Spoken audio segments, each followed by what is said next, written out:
Well, hello, and welcome back to my atmosphere at the Atmosphere Cafeteria, where we can't stop listening to the song Selfish by Justin Timberlake. I can't help it. I want every bit of you because. Anyway, um, this song has been coming up for days now, and it's not just days. It's days repetitively, specific words. It's just the whole song, kit and caboodle. And so we're doing reading, and it includes that song. We're going to scry a little bit within that song because there's some very, very important messages. I have 3 pages of messages for you all. And this is for a divine counterpart. This is for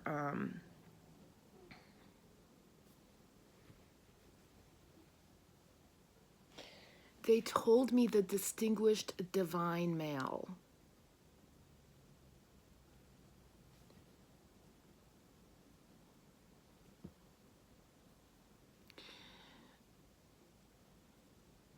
Spirit wants me to explain this to you. They want me to explain how your divine male feels towards you. And there's all of this inside minutia that they can't explain to you because they can't articulate it. They only can feel the emotion, but they can't articulate the emotion to you. If you watch the video for Selfish, which I've been watching all afternoon, I've been listening to the song all day yesterday, like, and don't get me wrong, okay? I repetitively listen to songs. I'm neurodivergent. We all do this. We all know, and I'm going to burp in a moment. Excuse me if I do that.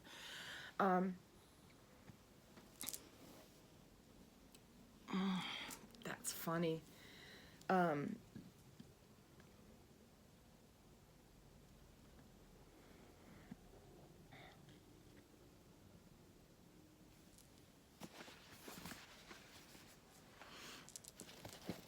I'm in the process of crocheting a cover for these tarot cards. It turns into a little elephant on the front. I set up my table like Spirit tells me to, and for a very long time now, Spirit has had me with the rock and the little quartz crystals. And I know that this rock basically represents grounding because, well, I'm an air sign and I have ADHD, and if you know, you know. And so I can always use a little bit more earth on my feet. You know, I can always use a little bit more grounding. But there's been a lot going in my head like the last 3 days about, and it's like this big giant jumble is basically what it feels like. Let me turn the other light on too so we can all see together. And let's all watch as the LED light sucks out my soul. Is anybody else like that? It can't be anything LED. It like sucks my life like a vampire. But there's been this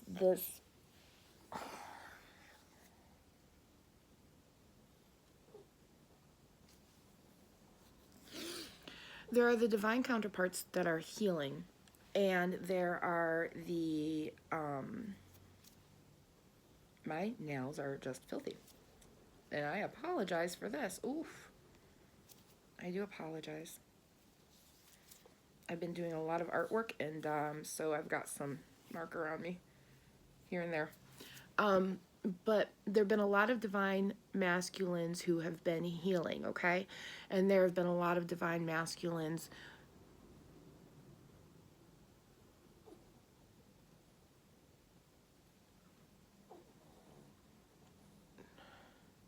there have been a lot of divine masculines healing, and there have been a lot of divine masculines trying to like get their point across, whatever that's supposed to mean. You'll know what if it makes sense to you, it makes sense to you.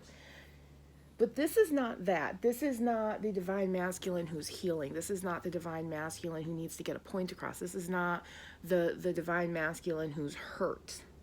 But for all of you, this will be beneficial to listen to because it's articulate, they say. Okay, I don't believe it's going to be so articulate, but if you guys get it, great.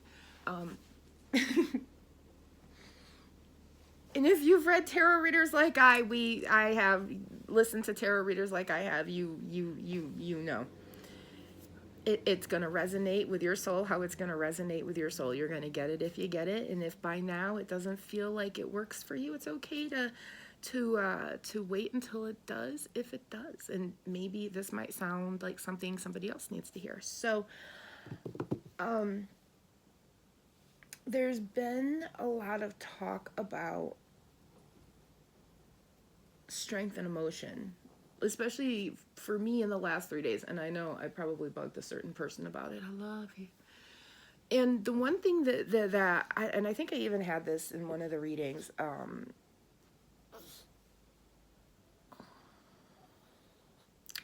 there's this balance of strength and emotion in everybody. There's this absolute balance of strength and emotion. And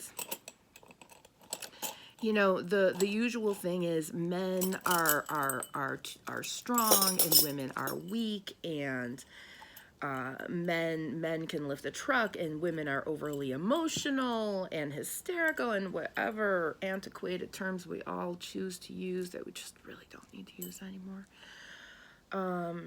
Whatever they are, right?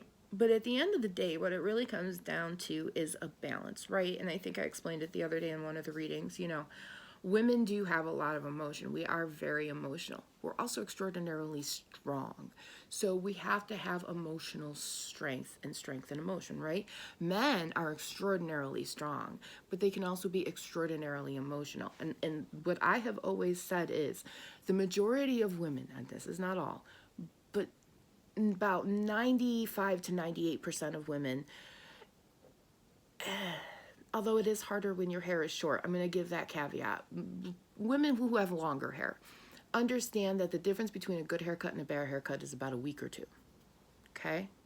For a man, that is not true. It's about 6 to 8 weeks. It can be up to 3 months because they've got to grow this hair out so it can be recut in the correct shape. I have never seen more emotionally upset men than a man who gets a bad haircut or a haircut that wasn't what they wanted. So men can be very, very emotional, but men can also be extraordinarily strong. So they have to balance those two, and in society, they're not allowed to. So a lot of times their emotions build up on the inside, and they can't express what they need to express because they have to be strong and not emotional. But in order to be articulate, in order to get yourself across, you have to be emotional. You have to be emotionally healthy, they're saying. You have to be emotionally healthy.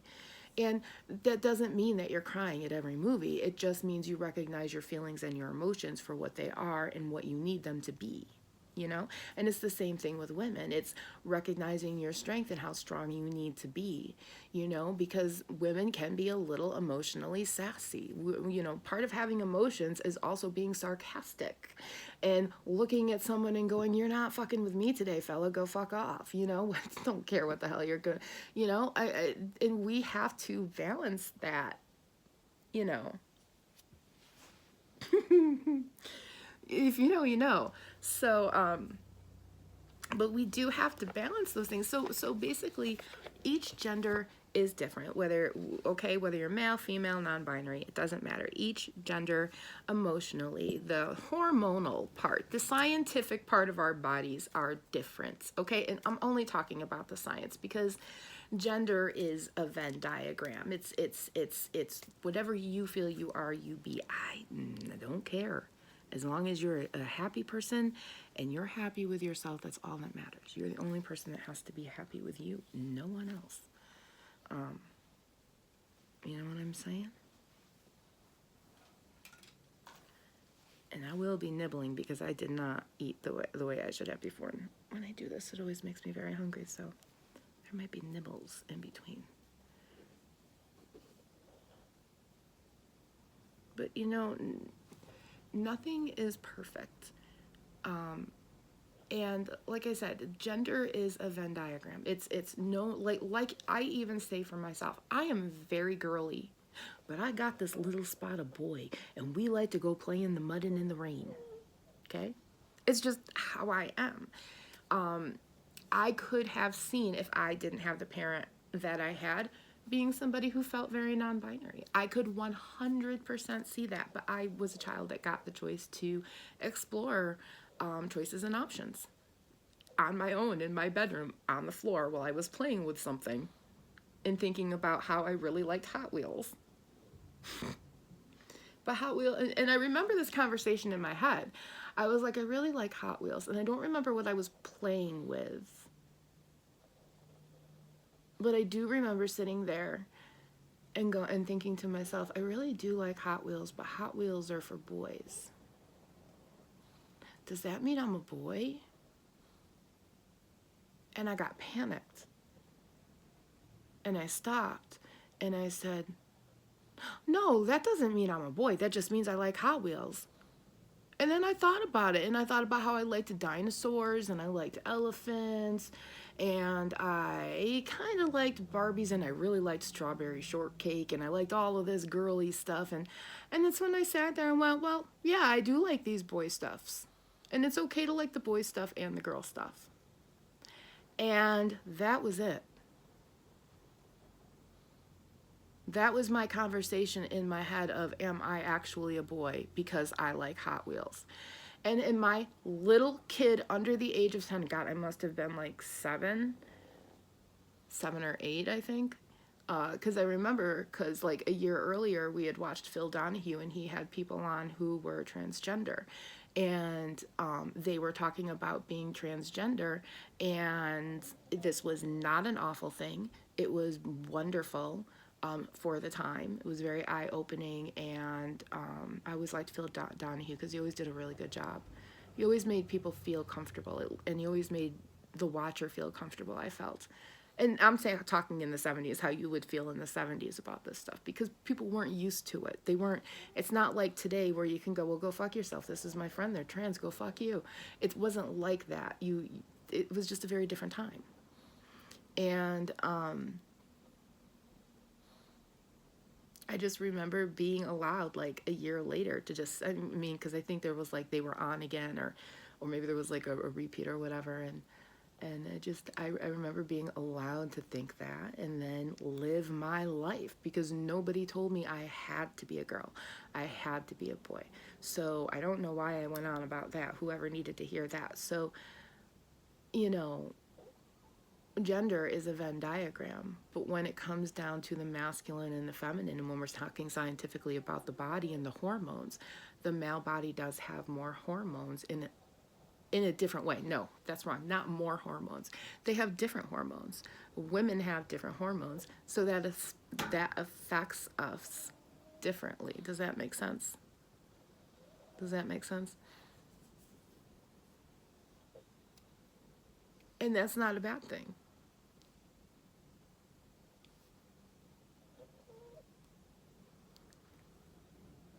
I'm trying to think. So yeah, everybody has strengths and weaknesses, you know. Men have, but in society, men are told they have to be strong, and women are told they have to be overly emotional. That's what this is coming down to, and we're 13 minutes in. That's what this is coming down to.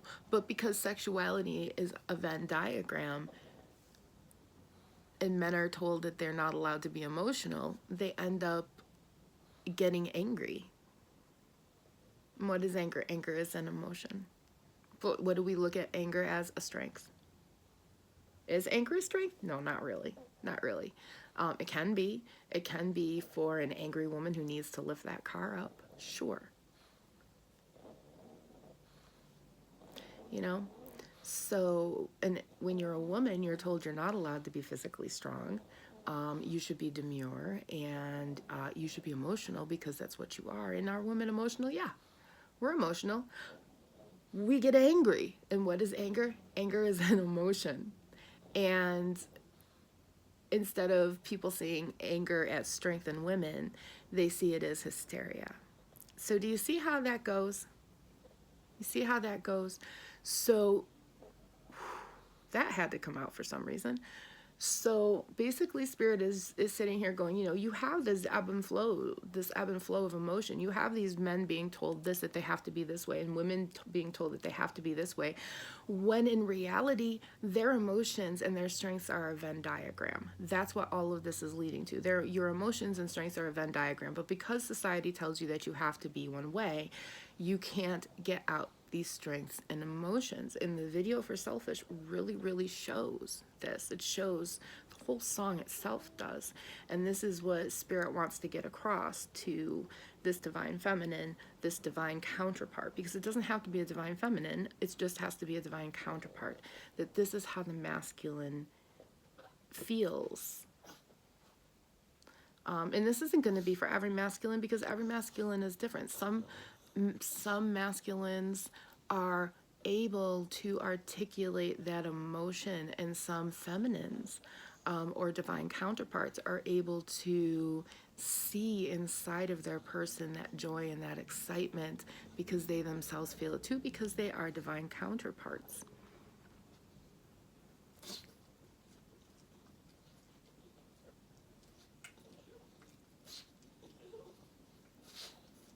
And this is a very excited person.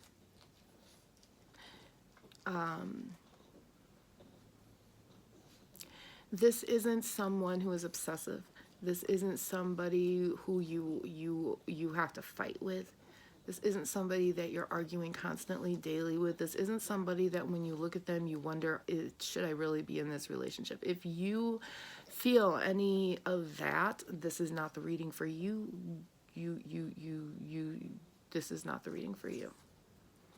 Listen if you want to hear what the feelings and emotions should feel like inside of you.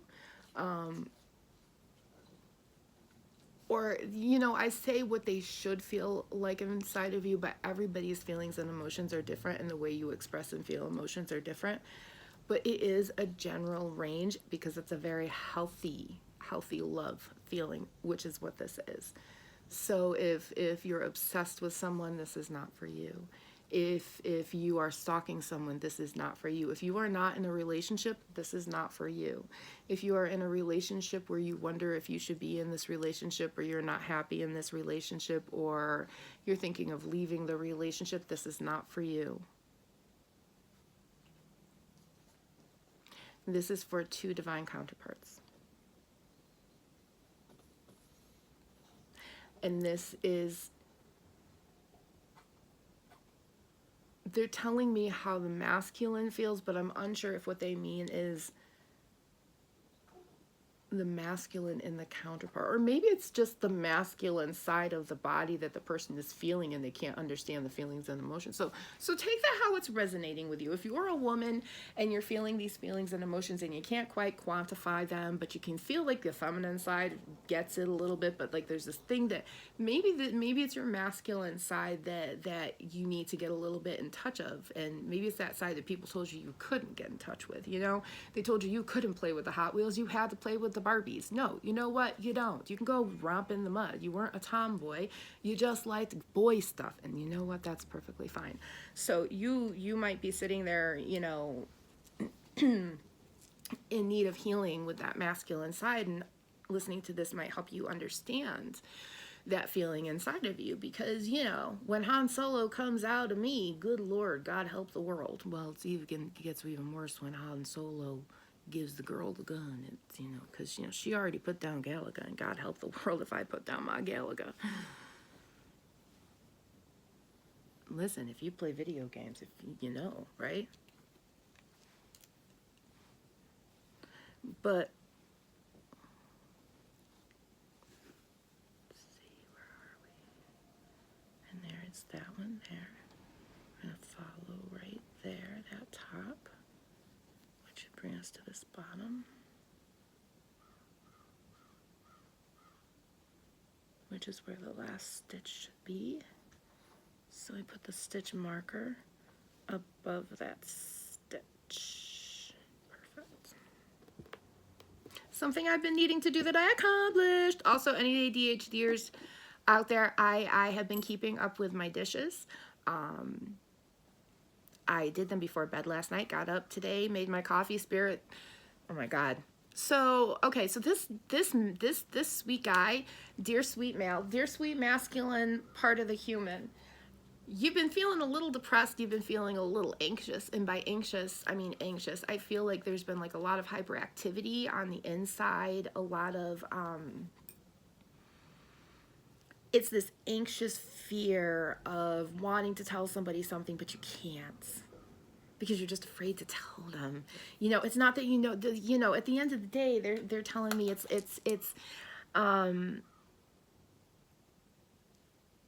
you know, they like you and you like them. You know, this is a person that you know, this isn't a person that you're going to ask out on a date. This is a person you've been on a few dates with. This is a person, if you're talking online, you've been talking online for a while now, okay? This is a person you're ready to move into a relationship with. And this is this giddy feeling before that, okay? They tell me Twitter patient too. Let me write that down, Twitter patient. Oh, Ernie's going to have a bad dream, guys.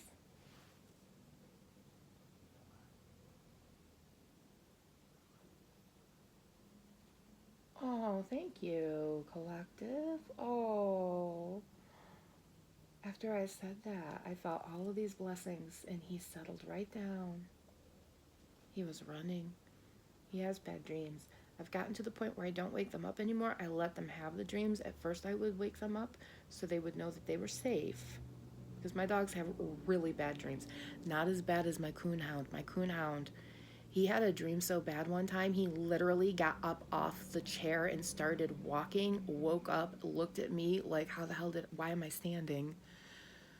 That was a scary one. That was a real scary dream, but you know, shelter dogs have bad dreams, and it's all in processing that. And you know, I think I'm telling you this because part of getting to this point where you found this divine counterpart. Now, they're telling me this isn't your girlfriend or boyfriend. This is the divine counterpart that you have signed a soul contract with to be within this life.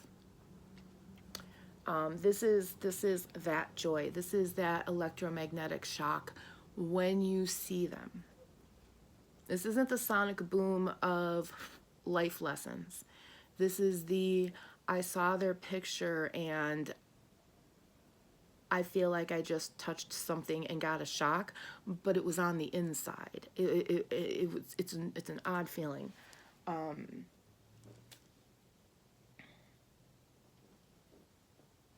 I very recently felt it.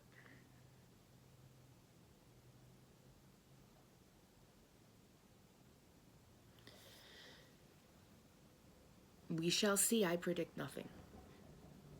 And see what happens in life. But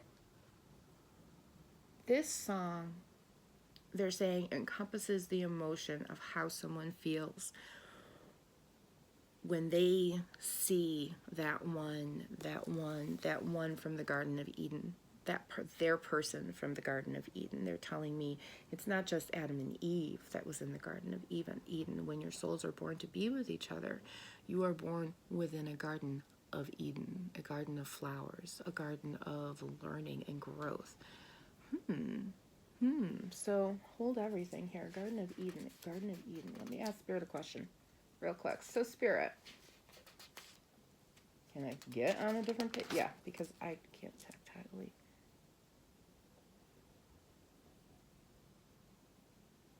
So, Spirit,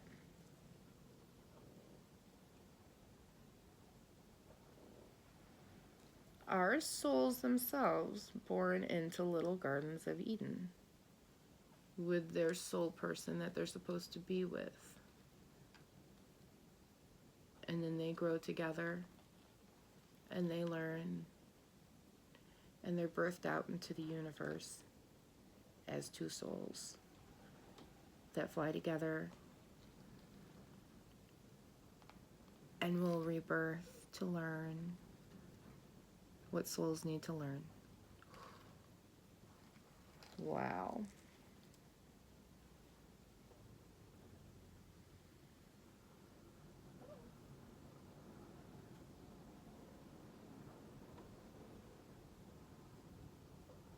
That is something.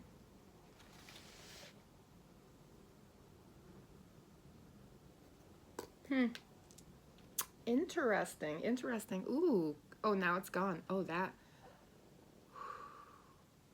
Oh, that's gone now. That was not the spirit we were talking to about the selfish song. That was the divine universe. The big DU. Or as I like to call him, Greg Universe. Universe isn't too thrilled with that one, but I keep going with it. Universe says it's better to go with calling them Greg Universe than calling my father's mother Little Grandma in Mexican. And if you have a little Mexican grandmother and they don't like to be called little, then you know what I'm talking about. And if you have a short grandmother who doesn't like to be told they're short, even though they're short, and they're shorter than you and you're short, you know what I'm talking about. They go for that extra half an inch. Listen, I am 4.5. I am 5.5. No, it's what my grandmother used to say to me. I am 5'4.5". That half an inch matters. Yes, it does. Yes, it does. So okay, let's go back. Okay, that was a question answered. Thank you, Spirit. They show me like the earth as they show me like a tiny earth as a seed. They put a seed in there. And there's like we have like a little terrarium. That's really beautiful, actually. That is really beautiful. They show it to me like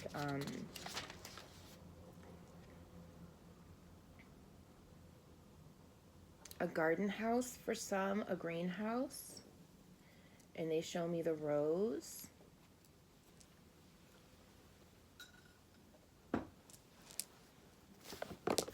I love this stuff. I've been drawing now, nonstop. Just because Spirit has me. They show me this, and they show me like the plant beds. Okay, and then you've got like the stuff underneath here that you need for your plants. And it would basically be like the same thing over here. Excuse my dyslexia as I can't draw the same on the right side as the left side. I often have to like turn it upside down. And then they show me how there are like these like little like things like these little like almost like these like little terrariums. And they've got these big like domes. They're domes. They're like big huge domes. And each dome sits next to the other one. And inside each dome is a little soul. Two little souls growing together. And again over here we have the big huge dome and two souls growing together. And the big huge dome and two souls growing together in these little gardens of Eden. And they say when they're ready, they are birthed out into the universe. Now they show me this because this is the best way I can quantify it with our knowledge to show you what they do. Up there, it's gonna look, listen, it's kind of like when you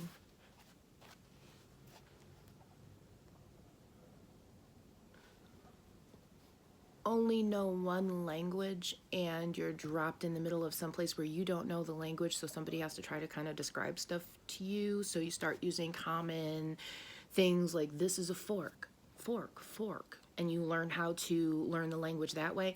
This is like them showing me a fork. So they're showing me that it looks like a garden house or a greenhouse, and in the greenhouse, rather than having rows of plants growing, you have domes. And each dome has two souls in it that where seeds were planted in a little garden, and these souls will grow. Excuse me. Wow, yeah. Wow, and talk and grow and learn and grow together. And they tell me no seed is planted wrongly. No seed is planted wrongly. So no Adam and Eve are put together, or, Adam and Eve, Eve and Sophia, Adam and Steve, whomever. It doesn't matter, because these souls are sexless. There's no sex to these souls. They're unisex. There's no male, female, non-binary. There's nothing. They're just two souls. They're just two souls. They're just the same. They're just two little glowing orbs. No identity to them.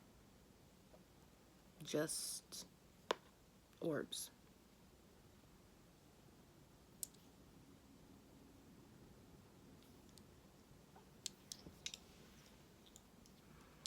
And they show me that's how souls grow. And we may look at them and see them as nebulas, they say.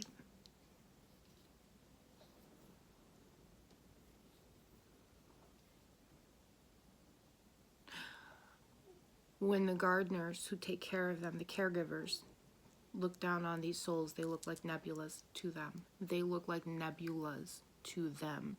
That is how out of their psychic realm it is for them. They're just the gardeners of this. Okay, so I am the clairvoyant, bringing across the spirit to you, or the information to you. These are the caregivers taking care of the souls. Okay, I see some of these caregivers as people who plant the seeds in these domes. I also see some of them being just people that caretake it and go, I don't understand any of this. It just looks like a nebula to me. Like, it just looks like a nebula inside of there. A God creation, a God creation. But this is on a very, very far side of the universal veil that I'm being allowed to see and show you and tell you. And here we were to talk about Justin Timberlake's Selfish. But this has a lot to do with that, because this is about a soul contract. This is about soul union. This is about lifetimes. This is about souls who will always come back. Now, this is a soul marriage. This is when these souls get to a certain point in these domes, they will be given birth to by the universe, and then at that point they will go to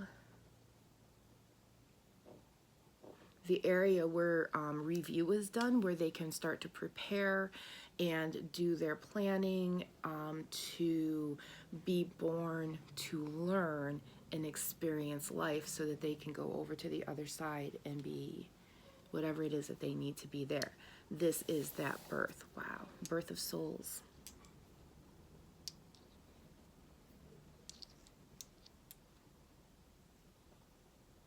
And they're like, this is a mystery to us. The caretakers are like, yeah, this is like a mystery to even us. Like, this is the kind of thing where only the divine gets it. Like there are moments where the divine is the one. They show me that it's only the divine planting the seeds in here, and sometimes the divine will work through some of the gardeners that take care of some of the caretakers in here. The divine will use their finger to plant the seed.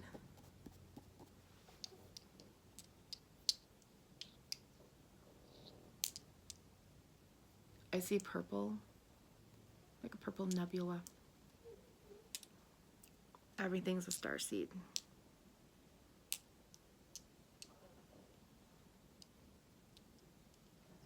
And it's important to understand this, they say, because because you've got to understand these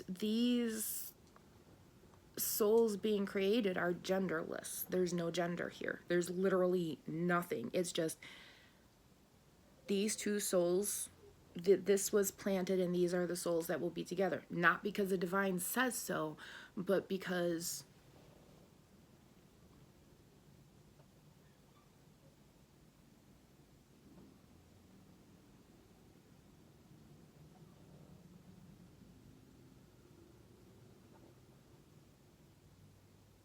The soul chooses itself.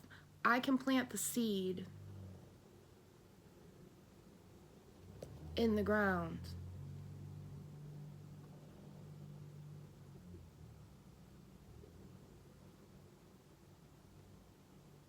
But the souls will choose themselves.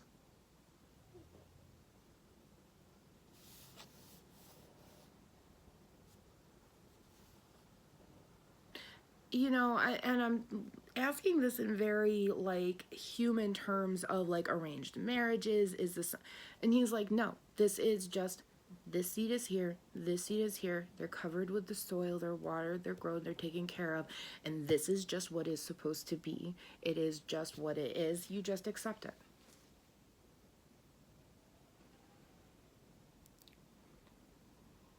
If you start finding enough change on the floor, what do? You just accept the fact that you're going to find change on the floor, and you pick up the change and you put it in the change jar, and that's what you do with it, and that's what this is.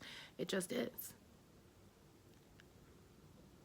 These are divine souls that won't ever want to be asunder from each other, and can't be, because they're always going to be together. And that is what we're moving into an age of. And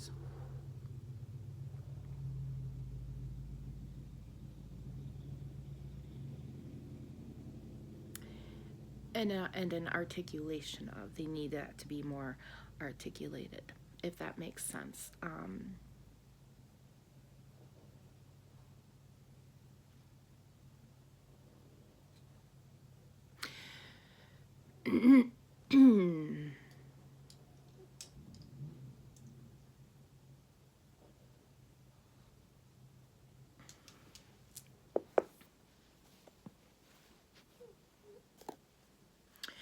The divine says that when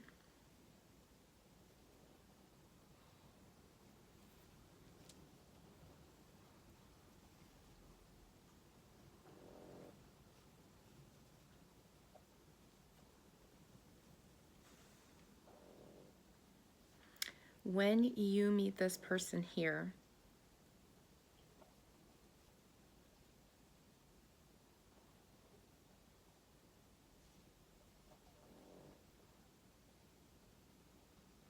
I know I look like I'm paying attention to my crocheting, but actually this is just completely doing this inside out, which is not going to help me. It probably really doesn't matter that much.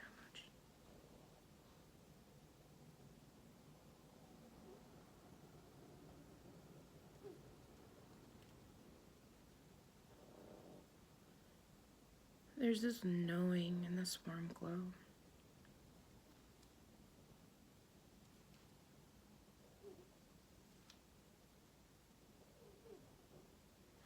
Sometimes we'll meet someone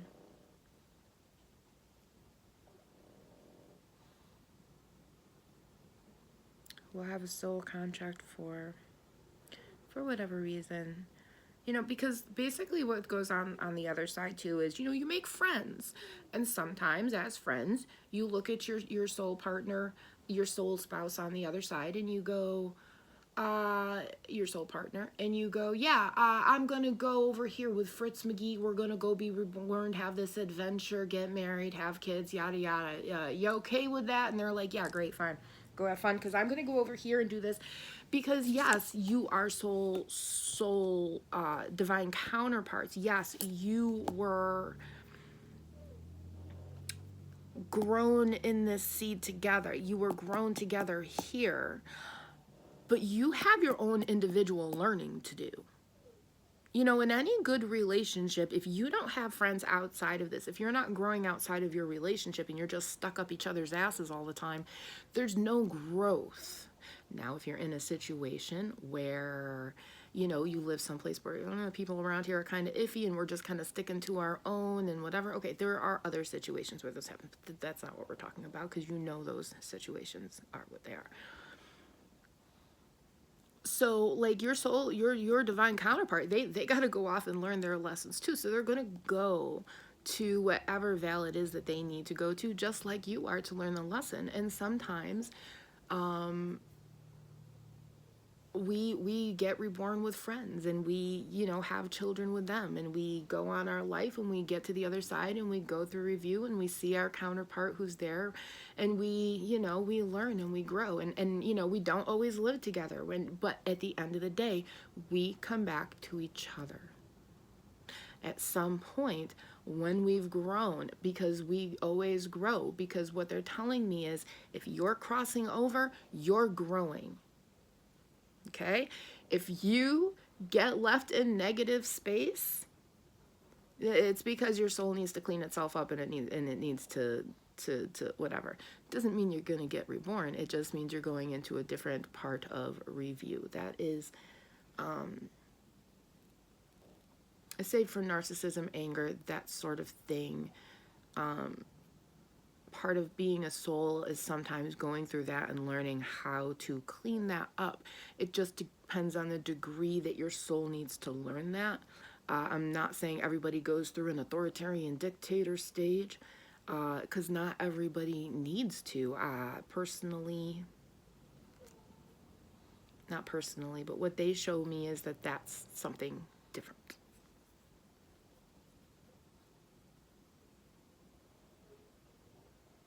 They tell me narcissism is something different, has virtually nothing to do with the other side. Every time I ask about it, they always show me that it's a person born without a soul. So I've been really, if you get that, tell me, because I don't always get that. So eventually these people will come back together. And sometimes, and remember, everybody has education different than everybody else, and everybody else is going to learn. And remember, these soul counterparts come together, and they counsel with each other, and they tell each other what they've learned, so that when they are reborn, they can remember that where they're being reborn, so they can learn that there. So it doesn't matter. They're telling me Lyrian star system. So it doesn't matter if you're going to the Lyrian star system, if you're coming to Earth, if you're going to whatever Val it is that you have to be born into to learn the lesson, whatever, to get over to the nethers. I don't know. It is, but there are. All right there. You two will come together, and every once in a while, a divine counterpart will look at someone and go, will look at their divine counterpart and go, listen, I love you and I trust you, but you're a little nutsy. And I think that this soul might be too new. I don't think this is a great idea. And you shouldn't be born with your friend, because this is what and you know, sometimes it's not listened to, and you do that and you get in trouble, and this divine counterpart has to be reborn to, you know, save you. Not save.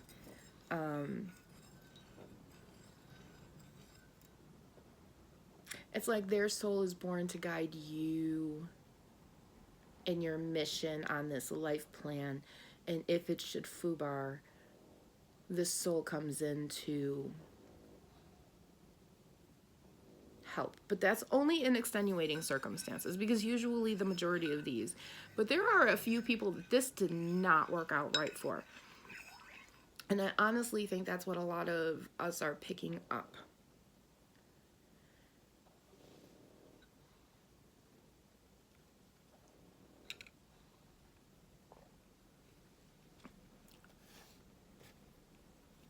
Of course, I also think that there was a disturbance to that. And then I jumped to the right. Just a step to the left. No, and then whatever that is, dyslexia.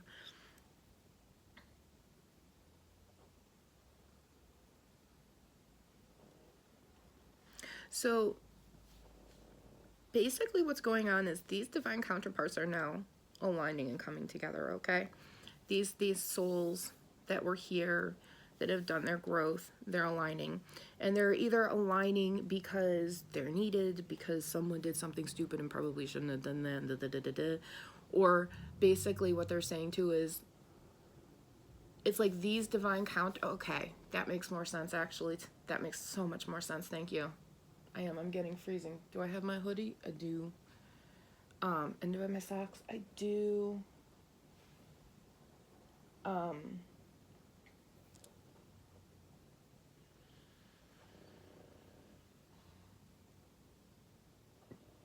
there's a set of divine counterparts that were blind, almost, it seems.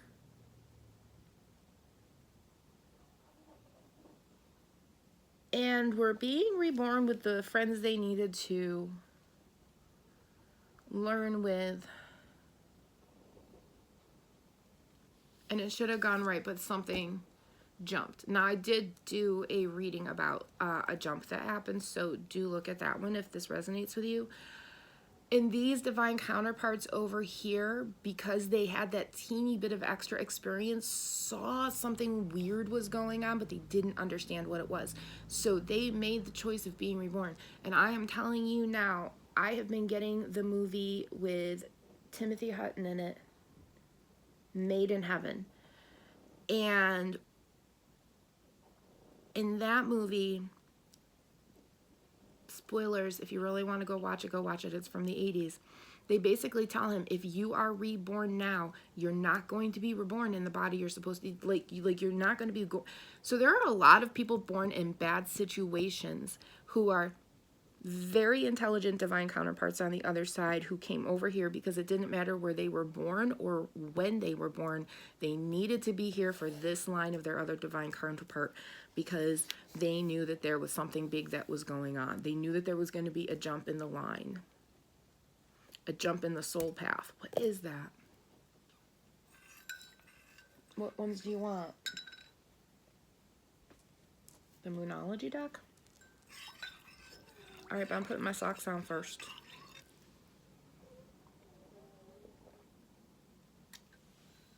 Put your hands on your hips. Bend your knees inside and do the pelvic thrust. It's that. Not the pelvic thrust, but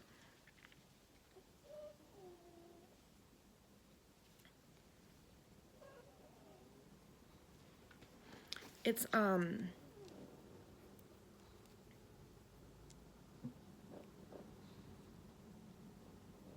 keep getting that. And then a step to the right. Put your hands on your hips and bend your knees inside and do the pelvic thrust, which will drive you insane. Let's do the time warp again.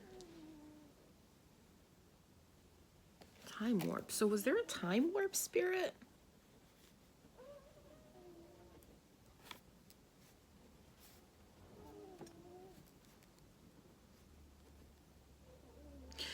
There's been a lot of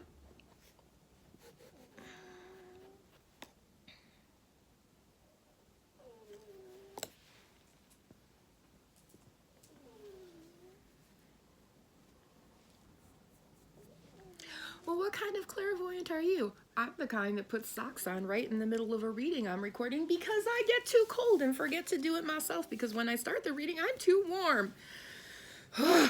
Anyway, I'm all right with it. Sometimes I have to complain. Oh, yeah, and I can't mask anything, my voice, even when and I am not from the South. Not that there's a problem with that, Mom. But I don't know.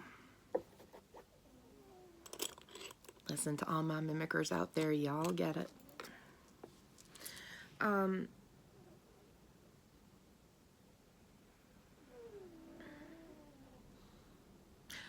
It seems that there've been a lot of time jumps, and by that, there've been a lot of different portals, a lot of different people movers, if that makes sense to anyone.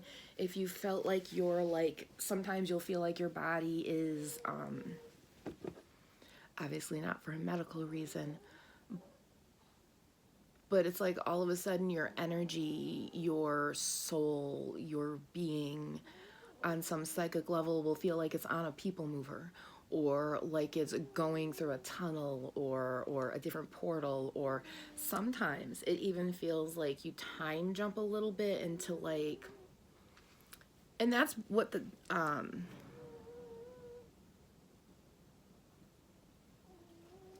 they show me that's what happens when you're aligning. You shift to the area where you're supposed to be. So you're here on this path looks just like it, but you're learning from this path that you can't keep going that way, so this shifts over here, so these come over here, and then you keep going that way, and then as you learn, it shifts over until you're on the different paths where you feel like things are going like this and you feel like you're driving. Sometimes I also call that the wandering around the city until you get onto the highway in your car again. And of course, sometimes you have sonic booms. And if you have a sonic boom, that means that you're elevating and you're learning something and you're going onto a faster highway that has a faster rate of speed. And remember, you can get on a car accident there too and get pegged back down. You can get off on the wrong off-ramp and have to go back through the same lessons. I'm not throwing any salt anywhere, because I could have to do that too. Excuse me, pardon me. It is freezing. I'm gonna throw my hat on. I'm getting a bit of a wintry thing up here. So,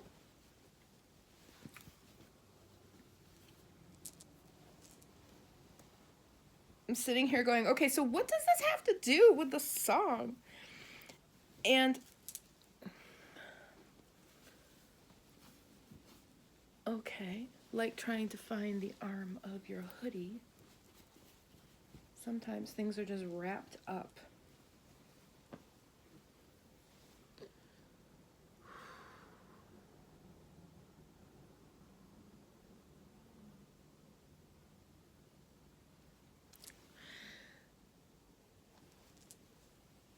Sometimes things are wrapped up and you have to stop and unwrap them and have a little patience before you put it back on so that it fits right. It goes on easier. Learning and growing and changing.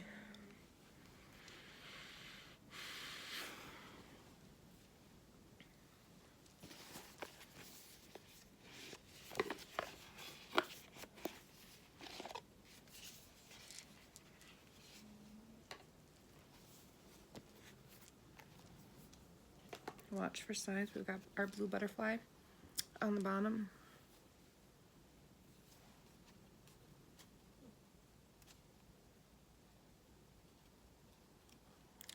Asking Spirit what this has to do with selfish.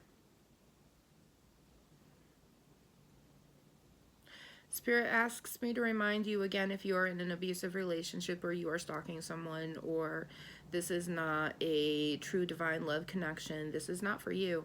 And by that, what I mean is, by this point, you guys will have wanted to be in a committed relationship, and both people will have said, I want to be in a committed relationship. And it's not even that both people will have said it, both people feel that way. You will understand that your person feels this way. You will just automatically know this. If you have 2 seconds of doubt in your head, this is not the reading for you, because Spirit says it's very important that you don't see something where you want to see something. Spirit says it's very important in love readings in general, that you don't choose to see stuff where there isn't stuff. Because love can be very hard. And in this world, love can look a little backwards to people. Accept help if you need it. If you are not mentally well, or if you have any doubts, accept help.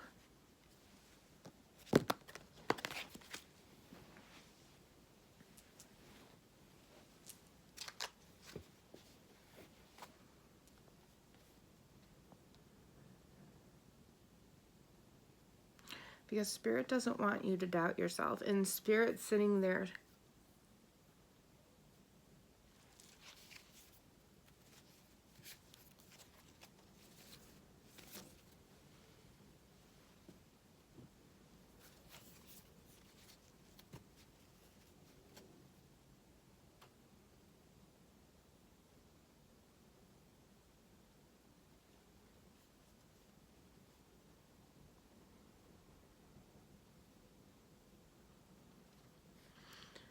they keep showing me the feeling of this song, of this video. And it's articulating that feeling and emotion. And as I do that, Spirit's going to sit there. Spirit's going to sit there. Spirit's saying, you're going to sit there, and if this isn't resonating with you, you're going to know. And this is either A, going to make you have that realization that, okay, what they're saying, this is not how I feel. Or even if this is how I feel towards this person, I can tell that they don't feel this way towards me. Because people who feel this way towards you, they're not going to love bomb you, and they're not going to gaslight you, and they're not going to buy you everything in the world. It's going to be very underwhelming. It's a very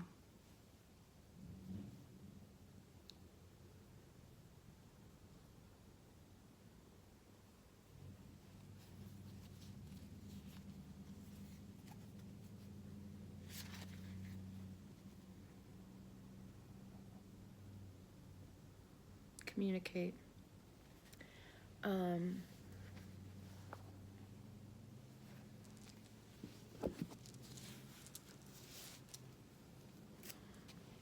It's a way to communicate. It's let me figure this out. So you have that feeling. Okay, so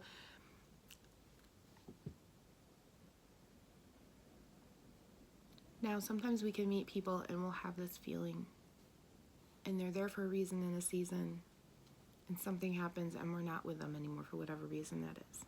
Sometimes it's they pass away. Sometimes it's just that people break up.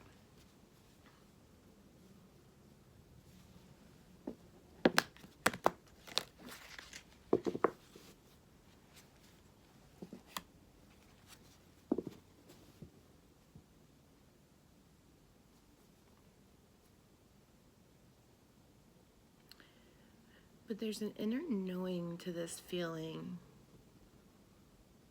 And this is why Spirit says that this is very important, that you understand yourself,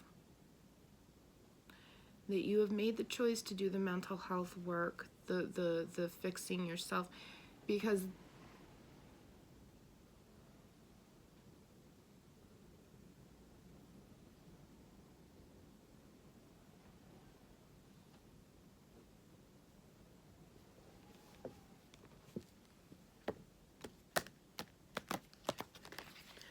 this can be a kind of confusing feeling.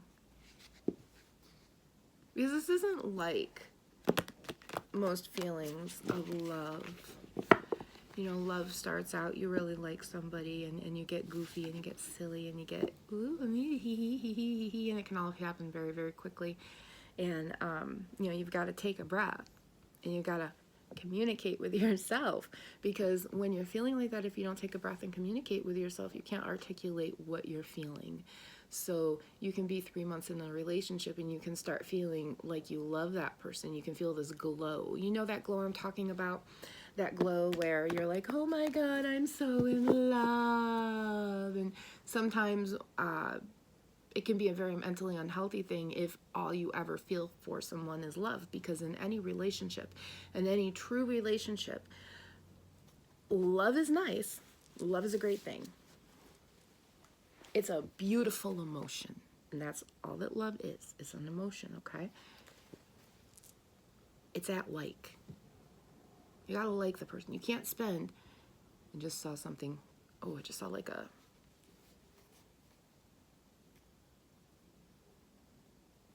it was like a white flash outside my window. There's no reason for anything to be there, so there's not even a way for there to be a, there's no way for anything to, I don't know what that was, but it just like streaked across the grapevines. I see an owl in the grapevine, and a duck, and like a robot. That'd be important for someone. Two people holding the other, two people holding each other. Two people holding each other in vine.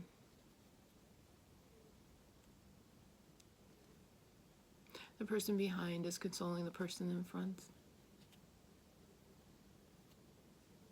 The person in front is sad.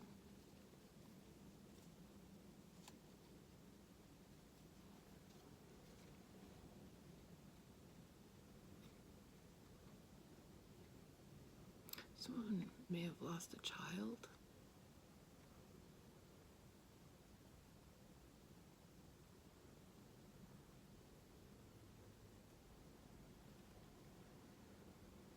I also see in this vine something that looks like a human, a spirit, and then a baby, and the human is reaching towards the baby to pick it up, and the spirit is in between, sad, wishing that they were there, and the human wishes that the spirit was there and physical. Will they pick up this baby? The sweet with the sorrow. I don't know what that's about, but it's about transformation and communication. Yeah. Yeah, because if you have to raise your child on your own, you've got to transform. So that's the thing about this. This is not for people who are not willing to step back and realize that this isn't what I'm talking like if this is not your reading, go ahead and stay. What is it, Spirit?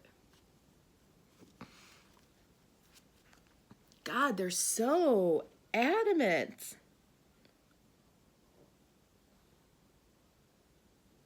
So I don't know who is here, but Spirit's like, this is not your reading, and you know it's not your reading.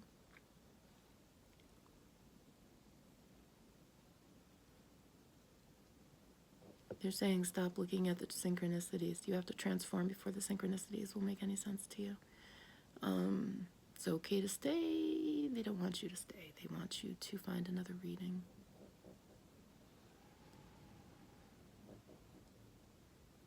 They're saying this might confuse you, might make you angry. And that's why I say that this is only for people who have done the mental health work, who understand what they want in a relationship, who are at a point where they're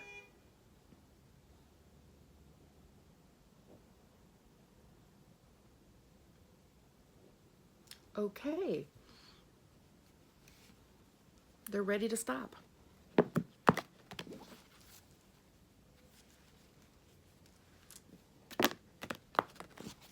Or maybe I'm supposed to stop. Confirmation honk. Anybody honk? Geese. But yeah, this is for people who, it doesn't matter who you are or what your neurodivergence, you are mentally healthy when you look at love. Your aspect of looking at love is mentally healthy. You understand who you are.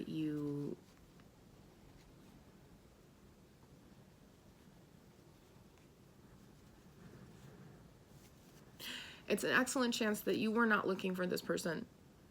Excuse me, pardon me, I'm sorry. When you found them. And then all of a sudden it was like, what the hell? Here you are? Who the hell are you? What the fuck? I was not looking for you. Because you gave up. You gave up on looking. And that's what the honk was about. You stopped. You stopped looking. You stopped looking and it came to you. Because if you're always looking for love, then you're always going to attract the wrong love.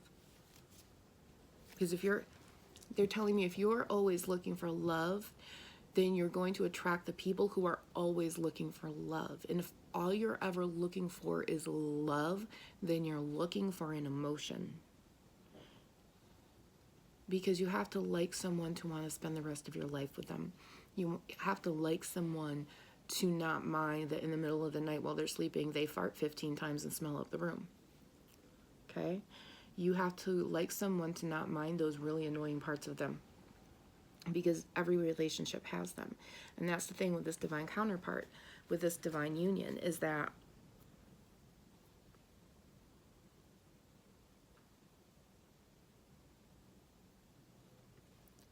they're okay with all of this. Does that make sense?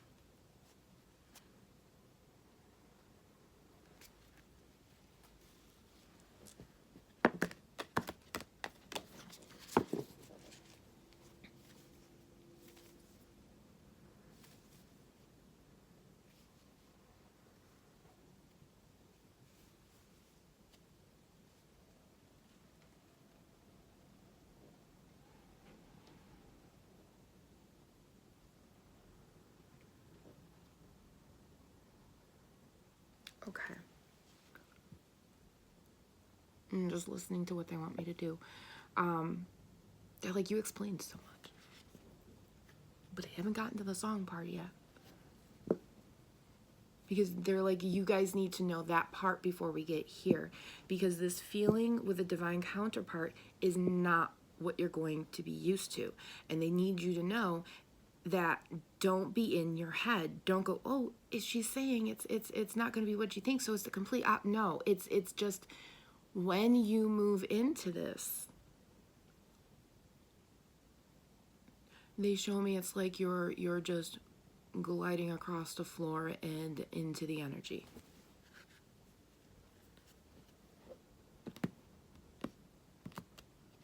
You're just gliding across the floor and into the flow of energy, and everybody is now walking in the same energy. And if you are looking for love, you will not find that flow. You are not going to find your divine counterpart. But if you are not finding this divine counterpart that you were in the same nebula with and grew in the garden with,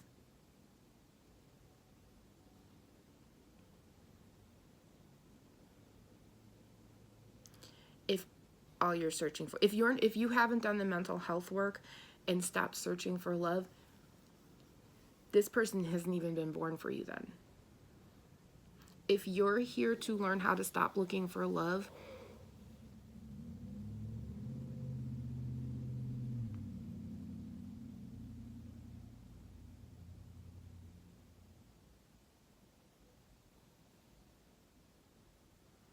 if you're here to stop looking for love, if you're here to learn the lesson of how to stop looking for love, they tell me the person, your divine counterpart, is actually going to be a friend from the other side.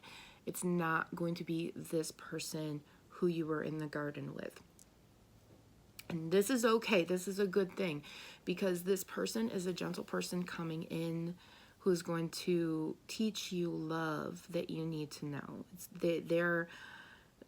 So if you're always looking for love, spinning, looking for love, spinning, looking for love, spinning, looking for love, once you stop looking for love and you start going like this, you learn to love yourself, you learn about yourself, then this person comes in and this person teaches you how to not only love yourself more, but what real love is, so that you guys can then grow and learn together, and then you go to the other side for review and whatnot, this, that, and the other thing. That is exactly the path you're supposed to be on.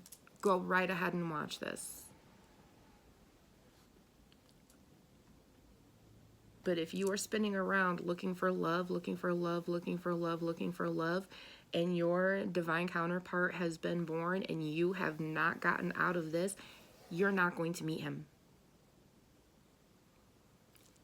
Because at some point in this lesson when you were born, part of learning this lesson of,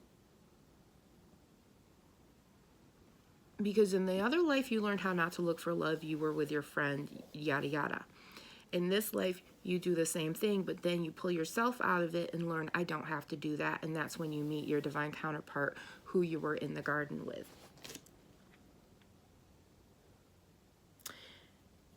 That's only if you were, with that lesson. This can be any lesson, but they're pointing that one out very specifically because they need you to be in the mentally healthy aspect as I'm describing this, because they don't want you to be in Delulu. They're looking at me saying, we don't want them in Delulu. We want the people. I mean, you are people who have spidey senses. You are people who have some form of psychic awareness. Even if it's not like, I admit, mine is ridiculous. Mine is growing every day. And sometimes some people just know that their client is going to call, or, maybe I don't go to the grocery store on this day, and then, you'll find out later that, the grocery store closed down. Some people have a little bit, some people have a lot of it, and probably the person who's listening to this has a little bit and gets it, because as they're going on this path, they're understanding that these are kind of the people they need to stay away from. These are the things that they're able to easier reflect. They've just basically grown enough to be able to meet their divine counterpart here. But like I said, there's this really strange thing going on where divine counterparts are now coming in. to rescue the other divine counterpart for whatever reason. And they're showing me this can be masculine, masculine, feminine, feminine, masculine, feminine, feminine, masculine. It doesn't matter. It's just something got fucky in this cycle of rebirth for people.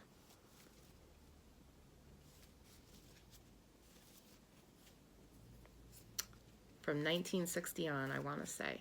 They showed me sometime in the 50s, but they're saying like 1960 on, something got kind of fucky in the rebirth. And they're showing me a lot of different stuff, but it's kind of minutia, and it's the kind of thing where if I start to really go in on it, this is going to be 5 hours long, and I really don't need that. And you guys don't need that much minutia. And if you really want that much minutia, we can do a whole thing on it. Either way, what they need you to know is that explanation of what we're talking about and how this divine masculine is going to feel towards you.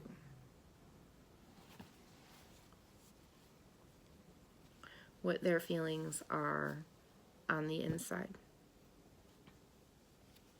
Because as I said before, on this earth, men aren't allowed to have emotions and women aren't allowed to have strength. So there's a lot of bottling up going on, and your divine counterpart needs you to know how they're feeling on the inside because they can't articulate it out.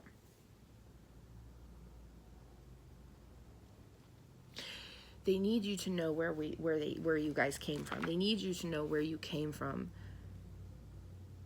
because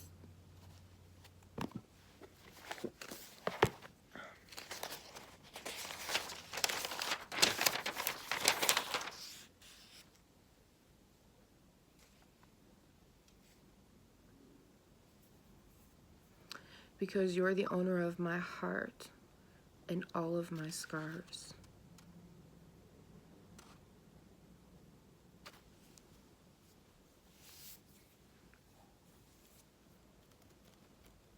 Someone might like that movie Inside John Malkovich. I got that when I was doing this.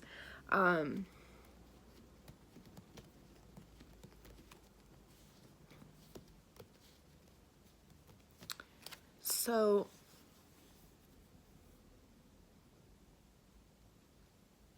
they're telling me you guys have probably been dating for about 6 months, either dating or talking. And you're going into this period of growth and time where the divine masculine now wants to communicate to you their feelings and emotions to their divine counterpart. But they're struggling too because they were told no.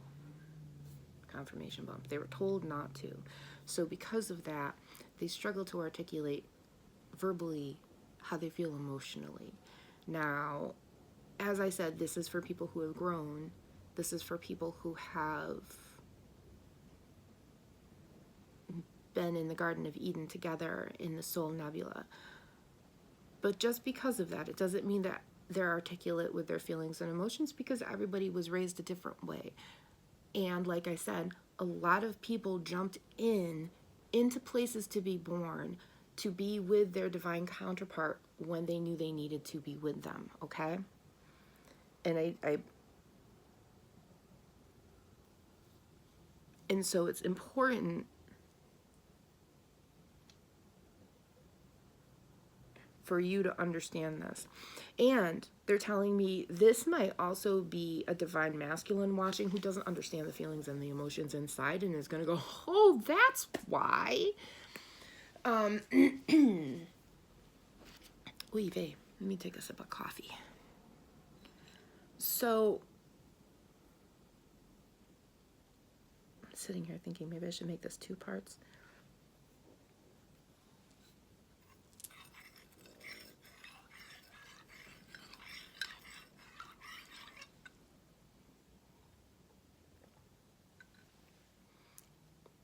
So they give me this feeling of sunlight and green leaves. And it can be morning sunlight, it can be afternoon sunlight, but it's that golden glow of the spirit. And when you meet this person, You're going to start feeling that. You're both going to start feeling that. And it's going to awaken these inner feelings of the soul seed, of the soul nebula, of the garden where you both were, where your souls got to know each other because your souls chose to be together. Remember, they're telling me, and of course you guys didn't tell me that before, if you're not supposed to be together, the seeds just don't grow.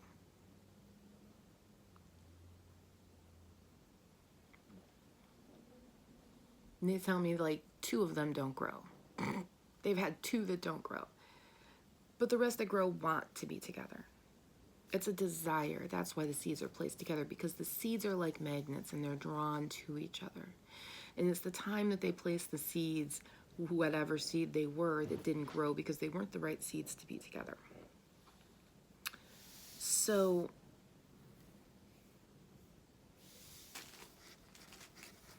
what this masculine needs you to know is that they need you to listen to the song. They need you to hear the emotion.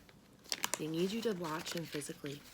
They need you to see how he feels in those small, intimate moments. Like there's a moment where I mentioned John Malkovich because there's part of it where he's crawling through a thing that looks like being John Malkovich, and it made me think of that movie. And then for some reason I feel like somebody might like that. And then you see the part where his foot goes down on it, and then it's take after take after take after take after take, and at some point this is the part of being famous that's ad nauseum. How many times do I have to break that? You need me to do one more take? Okay. And so eventually you're sitting there because now they have to redo this structure again for like the 4th, 5th, 6th, 7th, 8th, 9th, 10th time. And are you ever going to get this perfect? No. So what are you doing? You need to go outside and get a breath of fresh air. And what does he sing? He sings,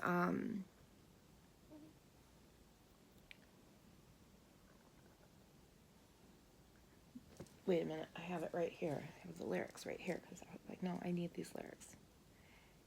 Not there. He says,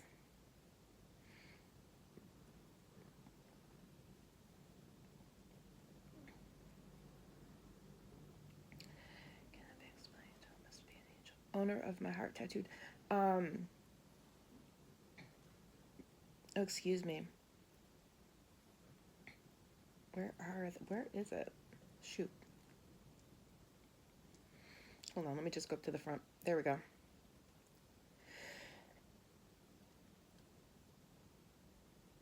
He says, so if I get jealous, I can't help it. I want every bit of you. I guess I'm selfish. And then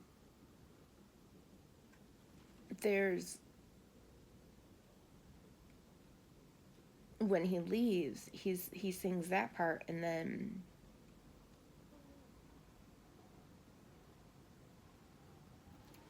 he says, you're the owner of my heart and all of my scars.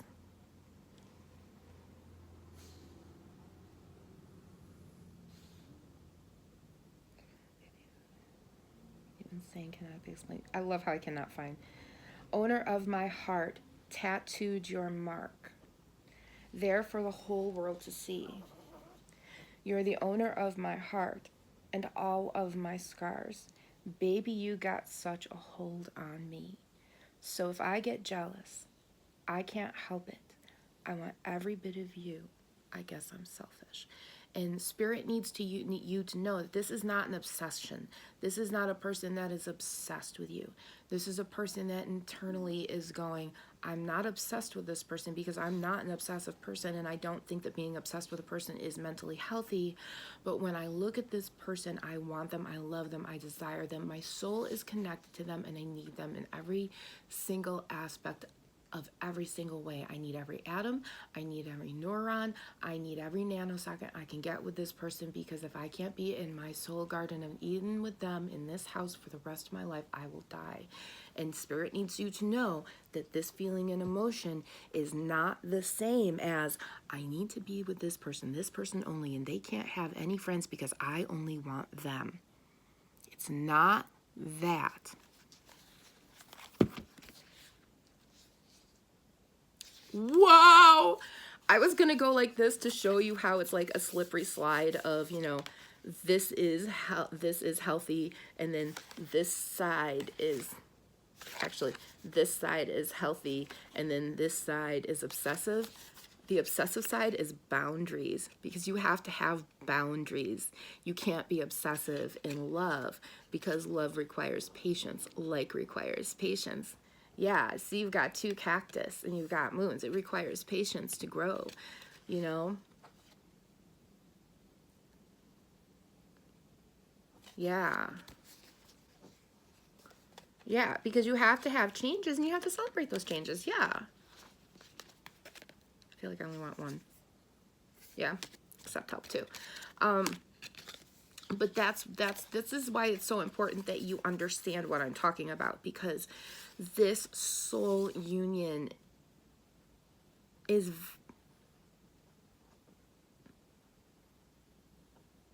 it's very rare in this time period, the amount of what is going on.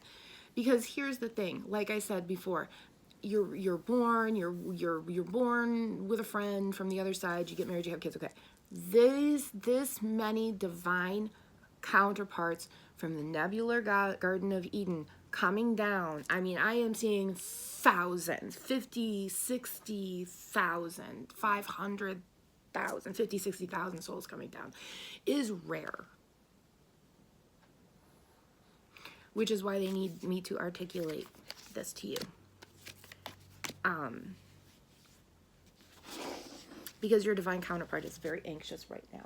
You might even be feeling a little bit of depression, because this might be somebody who on his journey here might have had some ups and downs, some big ups and downs. Whether you're the masculine or the feminine or whomever in this situation, whatever you were born into probably did give you a lot of lumps and a lot of ups and downs.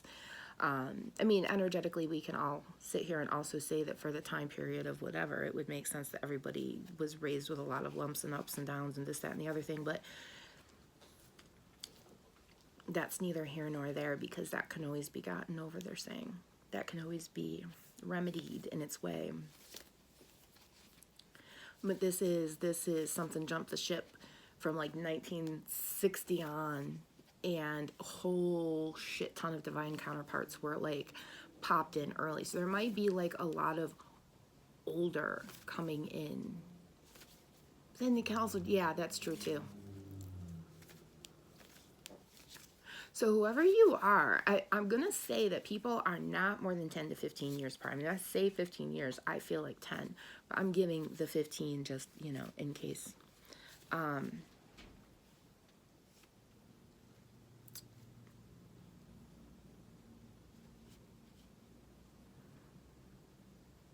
You know, in the video, you can see the anxiety he has, how all he wants is her. All he wants is to be with this person that, you know, in the beginning of the song, he says,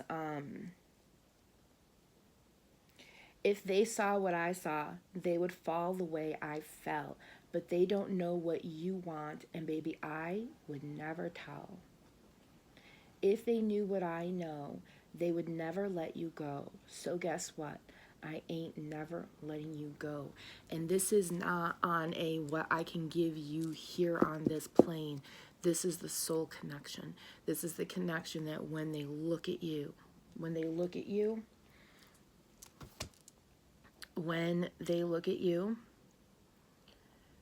they saw the nebula. They saw the garden. If they had seen when they looked at you for the first time and they saw it, they would have fallen. And what they saw Let me tell you a story. I love this story. My aunt and uncle. My uncle's sitting at the bar with his friend. My aunt walks in. My uncle's like 18. My aunt's like a couple years older. And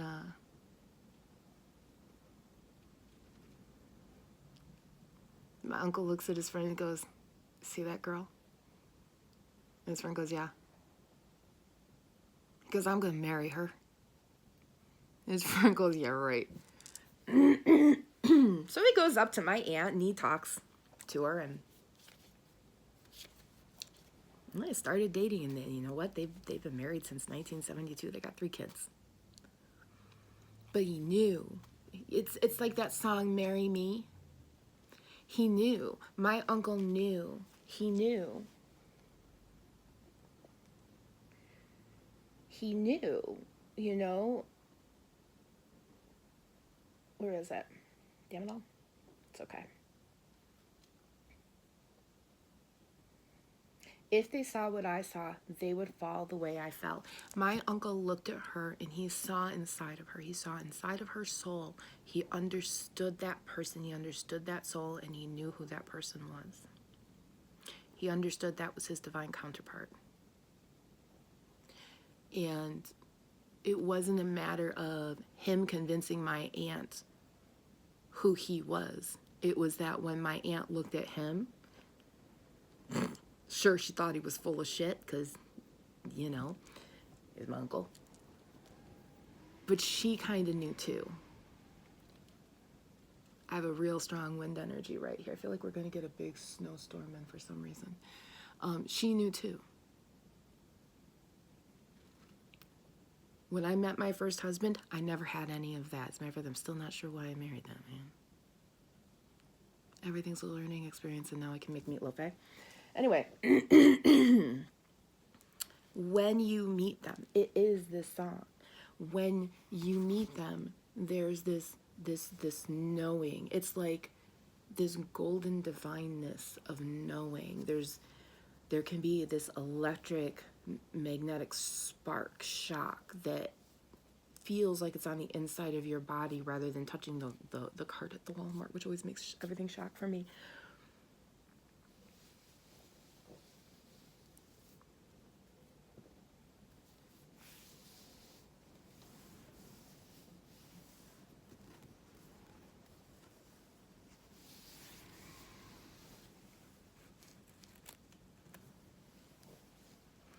My heart would go flatline if it wasn't beating for you all the time. So if I get jealous, I can't help it. I want every bit of you because I'm selfish. It's bad for my mental health. And that's what it is. It's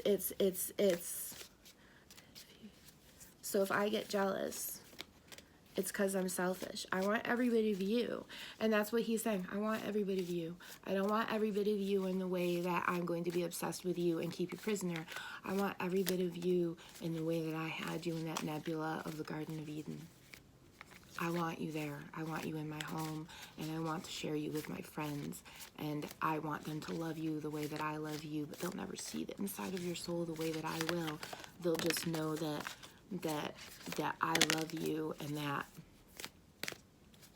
there's something there. You know, it's when you become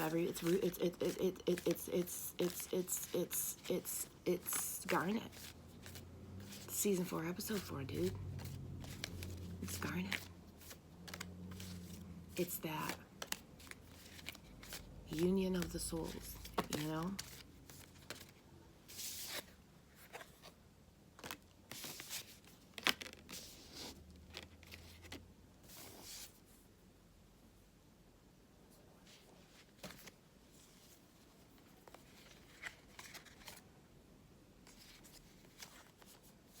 I think these are supposed to be out, you know?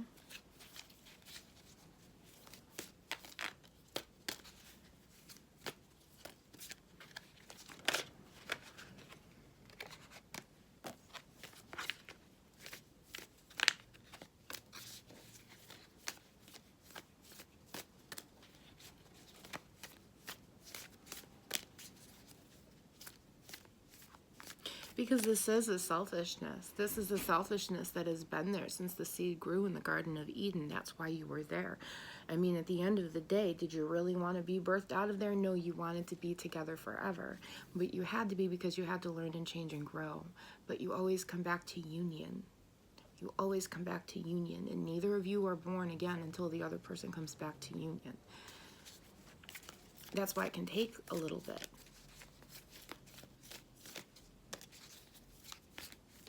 That's often the reason why parents are there when you pass away, unless otherwise specified, which sometimes you already know, because people always know what they always know that stuff. Anyway, we don't need to really talk about that.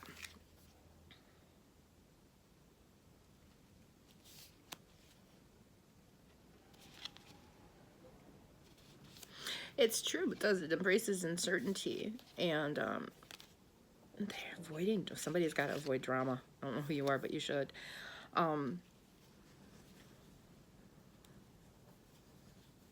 Change your tune and do nothing.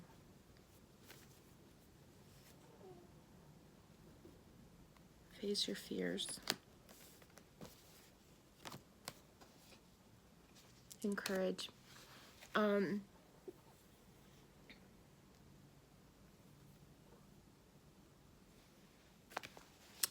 understand the do nothing. It's the change your tune.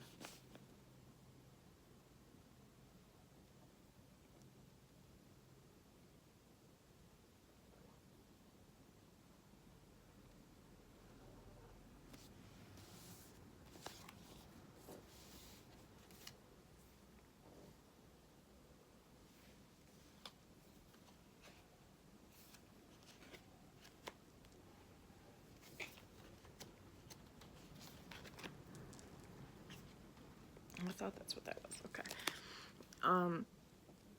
No. He might be having trouble speaking up and telling you this, which is why I'm telling you this.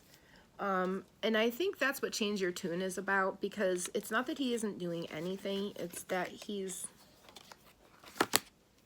where am I going? I'm right here. I want to clarify change your tune.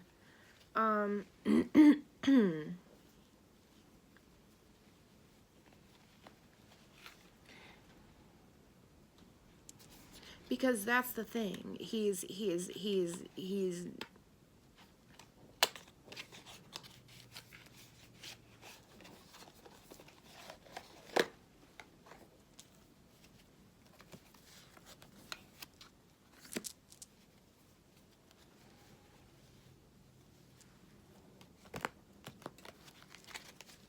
Spirit, I would like to clarify change your tune. Because I kind of get the idea of doing nothing. Because it's not that he isn't doing nothing. It's that he's kind of like...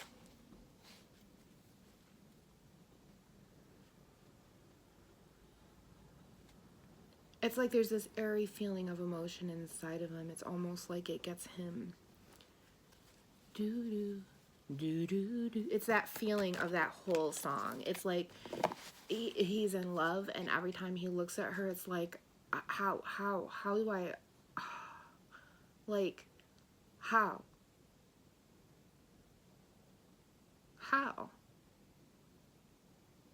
Every time I look at her, she's just so pretty. She's so beautiful. You know, she just, how can someone this beautiful actually exist on this world? This person has given me children. This person has given me love. This person has healed me. And I don't know if I have done enough. I feel like a do nothing. I feel like a do nothing. How? I haven't changed my tune. I haven't changed anything. I've gotten worse over the years. How in the hell is this person here? And you know, maybe this is a person you've been married to for years, and they just struggle to articulate their feelings and their emotions.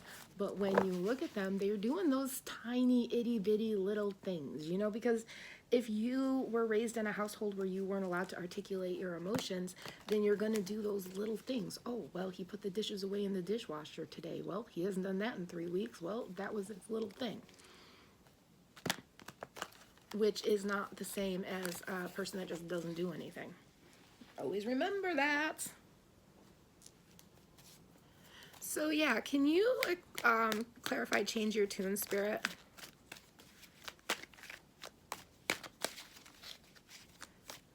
I mean, and you know, by the end of that song, we see him dancing, and a lot of times within the song, you see him dancing, and then it comes back to his face. And you know, if you're 53 like I am, you can see where he's, you know, when he's dancing and they do a close up of his face, it's almost as if he's worrying, you know, do I still have it? Do I still have these moves?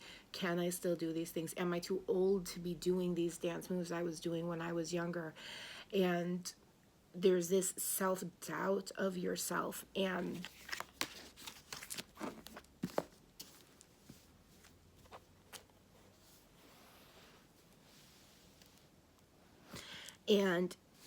he's not too old. Funny part is, it's right here, he's not too old to do these moves. His age looks good on him. It's just he's older now, so the moves are more refined. The moves are more sexy. It's like when you listen to Aretha Franklin sing You Make Me Feel Like a Woman, and you listen to the original recording, which sounds one way, and then if you listen to her sing it at the Kennedy Center Honors, you have this growth in singing, because this woman has been loved. Now, yes, in the beginning, was she loved when she first sang that song? Yes, she had been loved. But by this point, she had been loved. Not only had she learned how to love herself and embrace her own body and be within herself, but she had had the love of a man who made her able to sing this song with pride. Because that's what the song is about. It's about uplifting the other person. It's about uplifting a woman and making them feel good and not making them feel like a piece of trash that's lesser. You know what I'm saying? So it's like that. It's age looks good on you. Age looks good on you. Yeah, he's dancing. Is he getting old? Sure. Does he have some arthritis? Probably. We all do. Not all of us. Leave is a beautiful thing. But the star, the birth of wishes. The birth of wishes.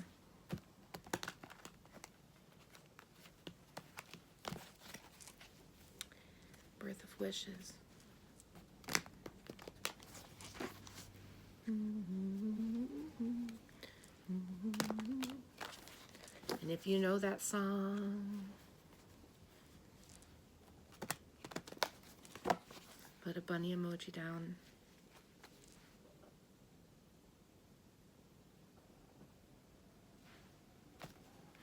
And you know, it's not that these people haven't had heartache and love. They have, which is, this heartache and love is what has made them slow down and stop and get to know themselves, so that when this divine counterpart did come in, they could recognize them and they could see them.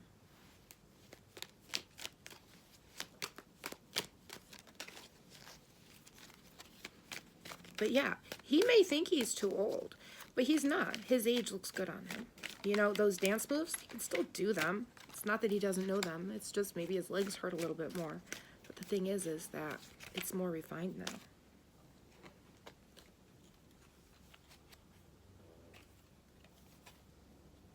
Yeah, charges in.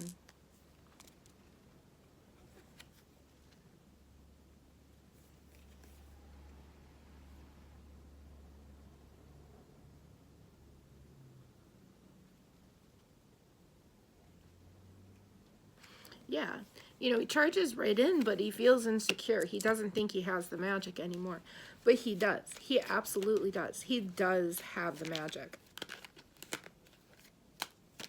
He thinks he has to change his tune. He thinks he needs to look younger. He thinks he needs to be younger. He thinks he needs to be all of this stuff, and he doesn't need to be. He just needs to be who he is.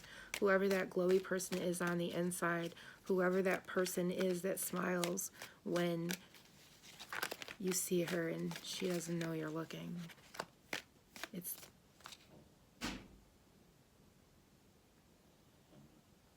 okay.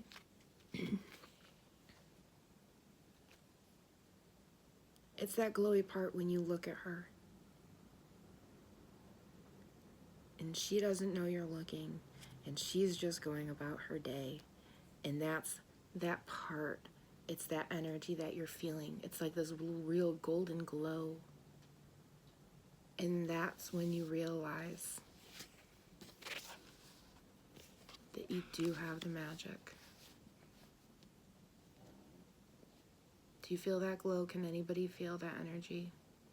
Deja vu.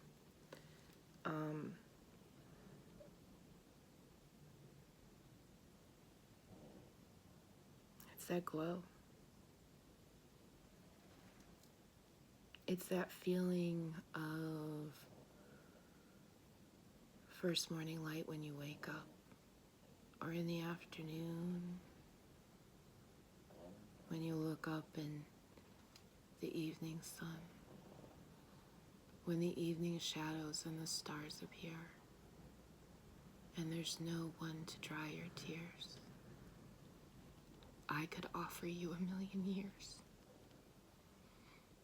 to make you feel my love.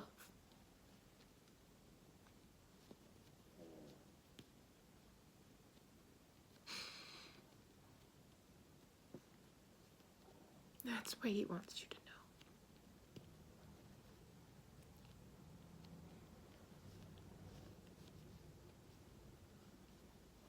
His emotions feel like that song.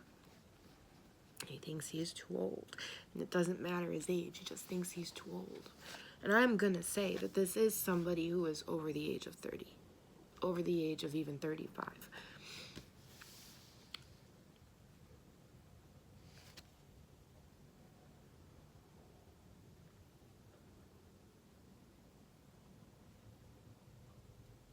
And they can't articulate this glowing feeling to you. They can't articulate it, and they know that you want it. They know that you're longing for them not to say I love you, because it's not that you don't say I love you. You do, they're telling me. They do. They're showing me this strength card right here.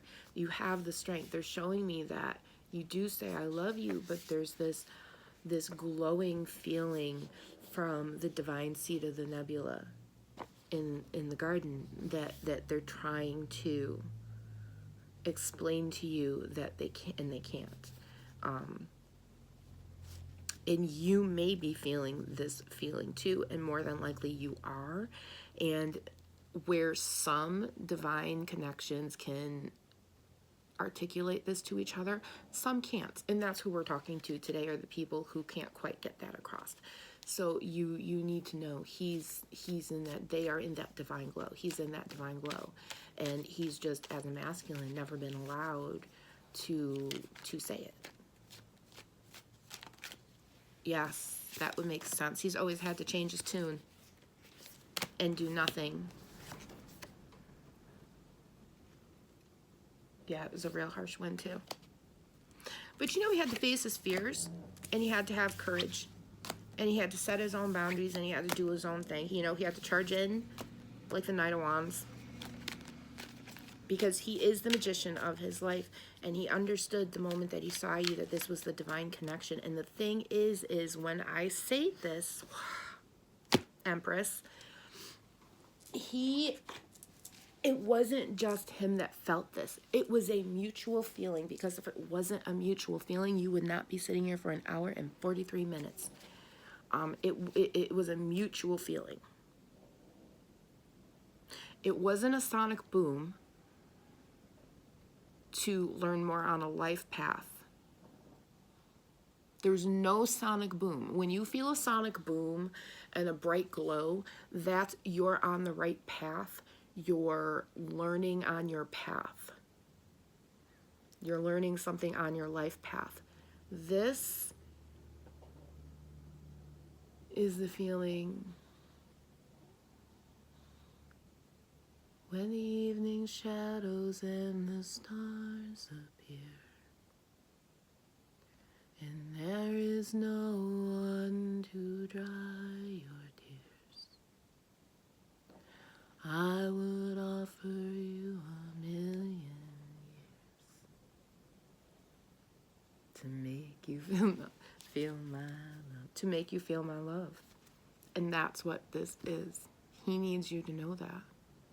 So his emotions are wrapped up like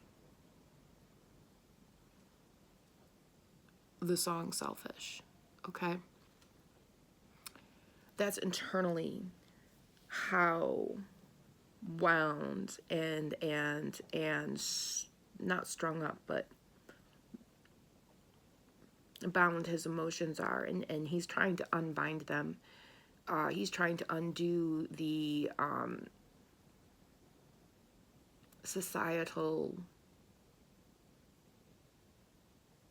manipulation and training. That would explain why that was also upside down. The societal manipulation and training that allows him not to have the emotions that he needs to for the Empress that he needs. 13, Jesus Christ. And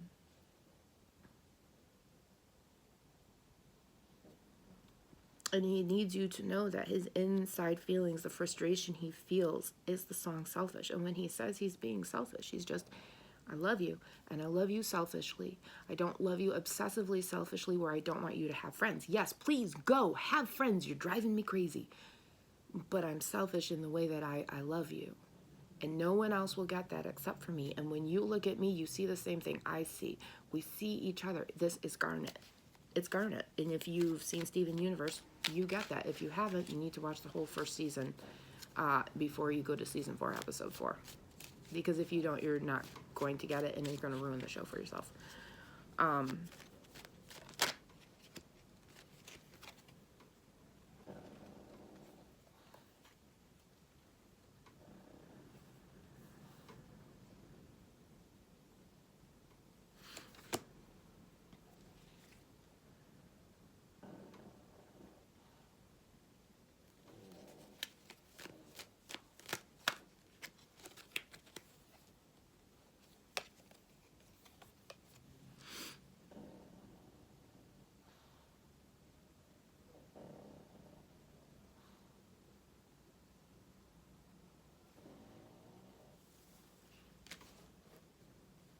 And I will say,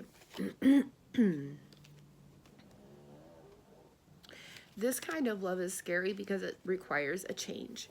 It requires a big change, and you can be very afraid. You can be very afraid of that change, and that can lessen your strength. But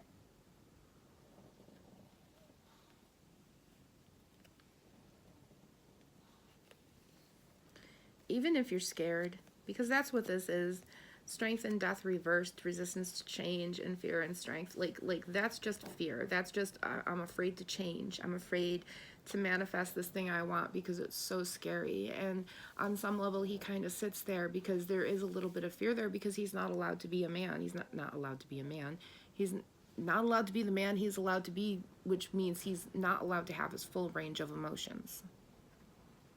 He's had to set boundaries on the full range of emotions he's allowed to have, just like women have to set boundaries on the full range of emotions we're allowed to have, because God forbid that we should get angry at anybody, right? But this page of coins is coming in. This is manifestation, and this man wants to reverse these things. He wants the change, he wants the strength, and he's going to find it with this Empress. And as a matter of fact, the Empress is already in his life, and that's the reason why it is turning. Because he's able to actually manifest this. He's able to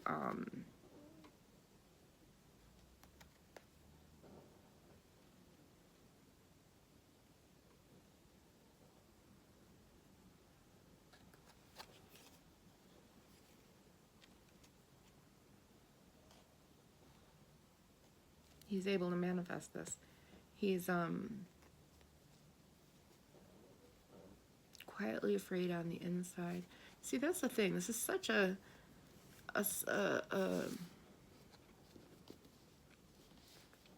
you're the owner of my heart and all of my scars. This indicates a very deep love. This is not only a divine connection. These are people who confide every little thing. So they can have this like this, but together it comes like this. It manifests like this fear, like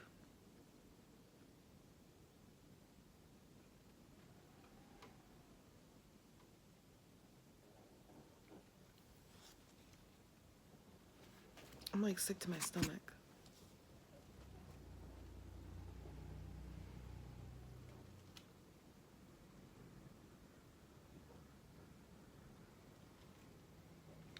It's almost like he's afraid of these feelings and emotions. And that gives him stomach upset and anxiety. Now that I've said that, my stomach stopped hurting.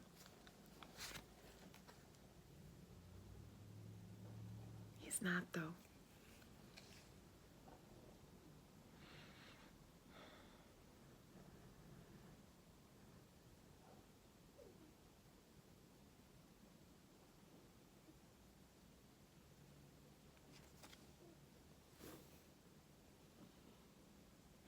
She is life and he can't breathe without her.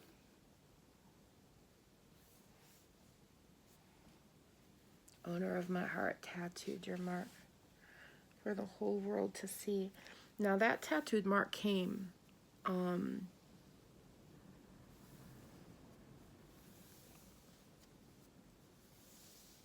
the Soul Nebula.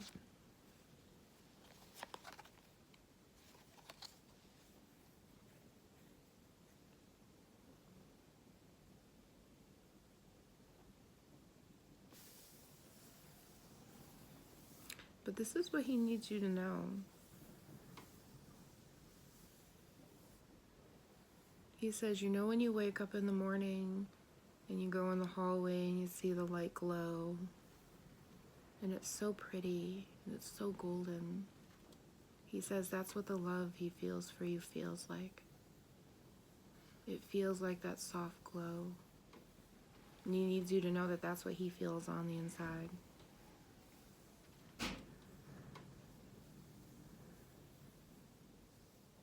I'm tracing the line for infinity, I'm realizing. So this is infinite. This is, that glow is infinite.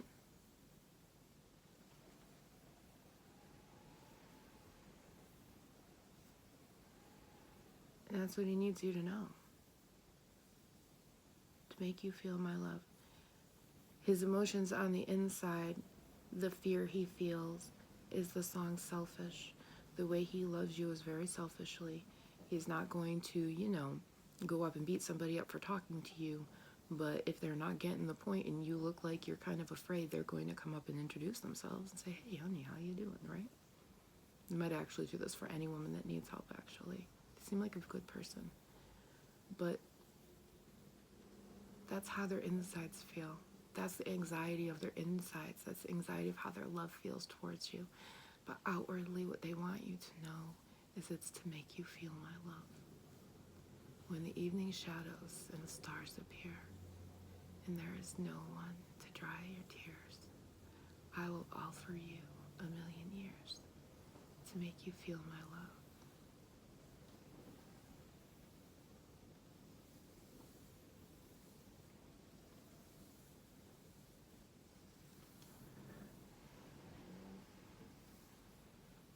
That's not the whole song.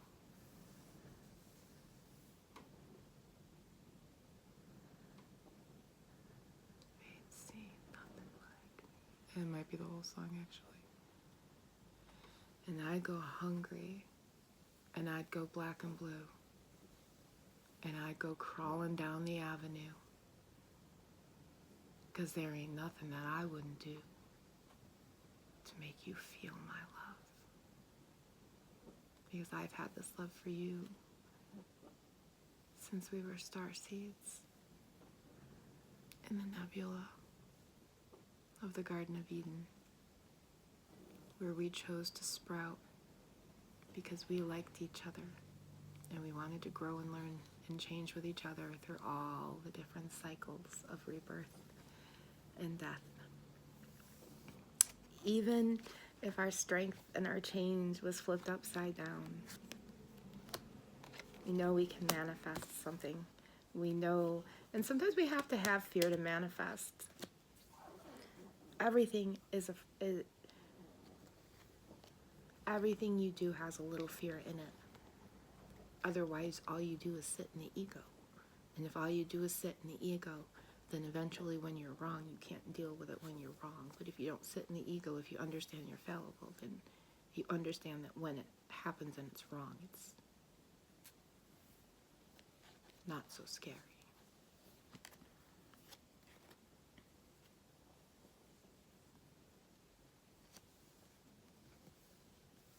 That's what he needs you to know.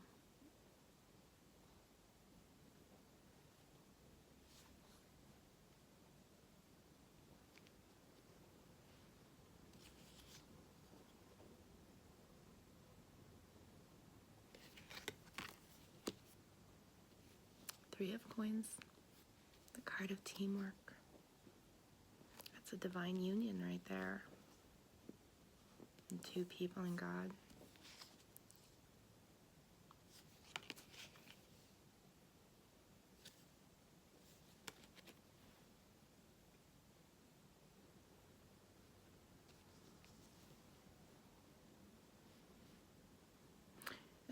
And this has nothing to do with people who are coming in. These people are already in union. And either they are dating each other, they are living together, or they are talking. And they've been talking for at least 6 months. These people have been talking to each other for a significant amount of time to be able to start contemplating the fact that their feelings and emotions are growing and changing and turning into something different. And this can be very, very scary for a masculine who is not allowed to articulate their emotions and feelings, but they need you to know that how they feel is the song Selfish. The way they love you is selfishly. They look at you and they think, if people only saw what I saw, they would fall for you the way I fell for you. But what I see is this pinprick inside of your soul that is just the same flower I grew next to in the garden. And that is what I see inside of your soul, is that bloom. I see that blossom inside of you. And my blossom is attracted to your blossom, and my blossom needs to be with your blossom, and we need to be together. And no one else is going to understand this, because it's only the two of us and the Two of Cups who can articulate this feeling and emotion together. And although, yes, divine feminine, divine counterpart, you do understand that this is how he feels, he needs to articulate this to you. And I am here to articulate this to you because he can't quite do it. And if this is your divine masculine or divine counterpart, and you have stayed this long, I hope this helps you to be able to articulate to your person how you feel, because you already know how they feel. Like I say, this is a divine union. This is a divine union that is going to be together for the this is the divine union that'll be fine in 7 years. They'll see that there are problems, they'll get the therapy, they'll do the work, and they're going to continue to grow and change together because they like each other. It's not just love, it's like. They like each other enough to grow and change, because love is amazing, but you have to like someone to want to put up with their bullshit for 20 years. And you have to understand their bullshit isn't offensive, isn't hurting anyone. It's just, their bullshit is, we're just not going to, we're going to leave a drop of milk in the milk carton for 20 years because we know it pisses you off, but it's not the biggest thing in the world. They pick up their laundry, they pick up their shoes, they make the bed if need be, they help out. Nobody's complaining about anything except for the one, you know what I'm saying? Except for the milk carton, god damn it, because we know it pisses you off. I don't do that. My mother yelled at me and I stopped doing that. But this is what they need you to know. This is what this divine masculine needs you to know. This is what this divine counterpart needs you to know. They feel on the inside that emotion of that song. That's what they're feeling on the inside. And on the outside, it's to make you feel my love.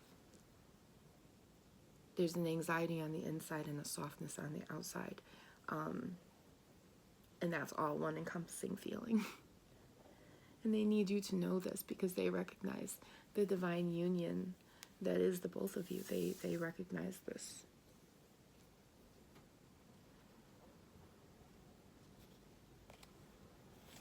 Spirit, is there anything else? Now that I feel like I haven't necessarily explained this correctly.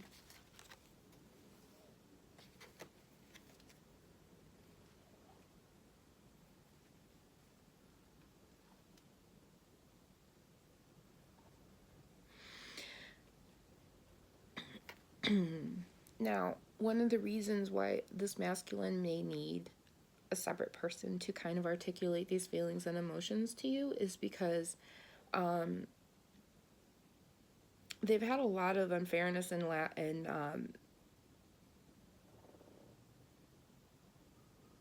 they've had a lot of unfairness and dishonesty in love. No, it's not in love. Okay, so when I say love, they're saying it's not he's had a lot of dishonesty in love. It's not that. It's that the people who are supposed to love him around him, friends, family, and whatever, they did not. He did not see the love from these people the way that he needed to grow, to understand how to articulate his love to you. But even though he didn't have that, he still stood there with his 9 wands. He still stood there with his courage because he knew that not being able to feel that love from those people wasn't normal. He knew. You see, I think that's part of what this is he's doing the internal. That's what it is. He's changing his tune. He's changing his tone. He's getting courage. See, I know. Let's take out 5 cards and make them mean 15 different things. God, I love this. It's just fun. But that's basically what it is he is facing his fears and changing his tune. And he has known his whole life that this isn't normal. And that's why when he meets you, he knows that this is the way it is supposed to be. He understands that this isn't narcissistic. He understands that this isn't abusive. And he understands by your actions of not taking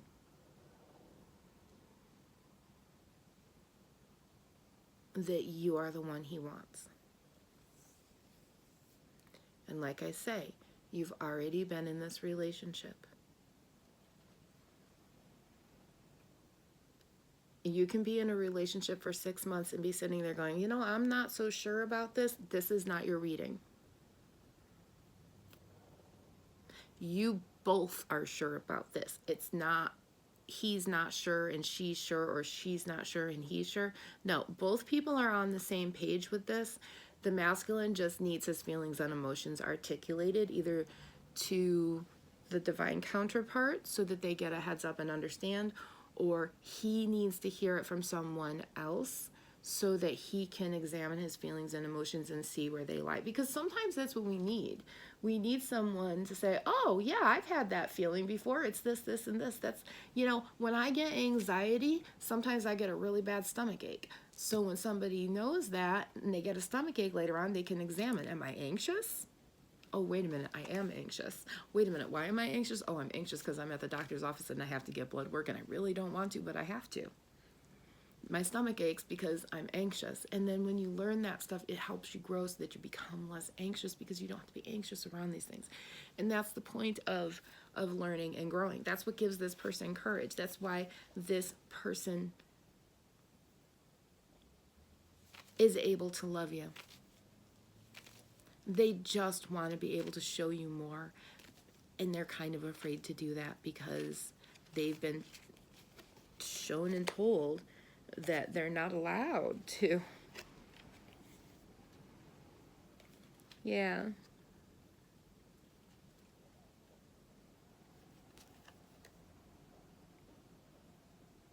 Yeah. Yeah, growing up their inner child was denied, but they knew that that wasn't normal. So, Spirit, is there anything else we need anybody to know?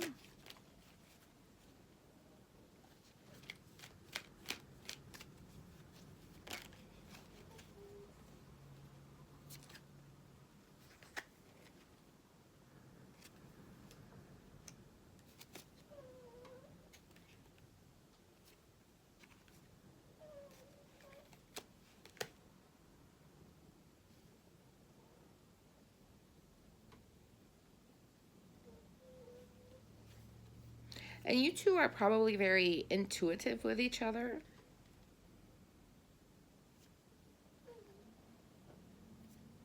Yeah. Some of those didn't.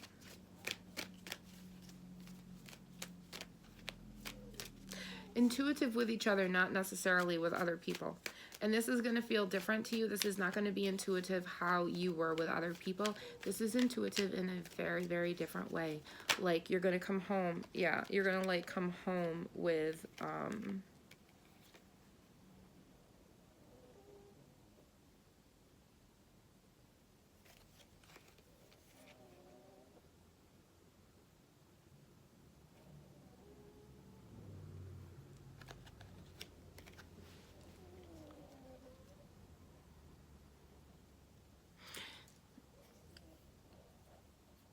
they are really, really stressing to me that if you have any doubts about the relationship you're in, this is not for you. If you think your other person doesn't love you, this is not for you. This is, you might actually be watching this with your person, or you send it to them.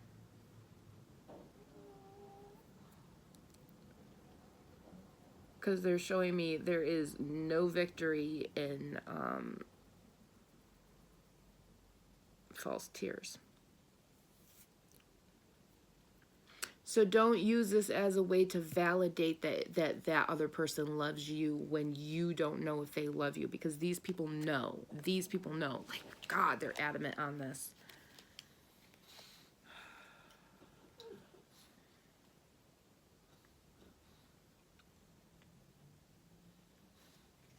They're really adamant on that, because I got the Six of Wands and the Ten of Cups reversed. Yeah, they're really adamant that don't look into this. You're going to know. This is going to just find the people it needs to find. And if you're still here, you're the right person. But if you're still here going hemming and hawing, they're like, this means that somebody stayed and they shouldn't have stayed. This means somebody stayed longer in this reading than what you should have. And your world's going to be tipped upside down. None of your eights are coming in. Falling backwards into the Fool. You're losing your money.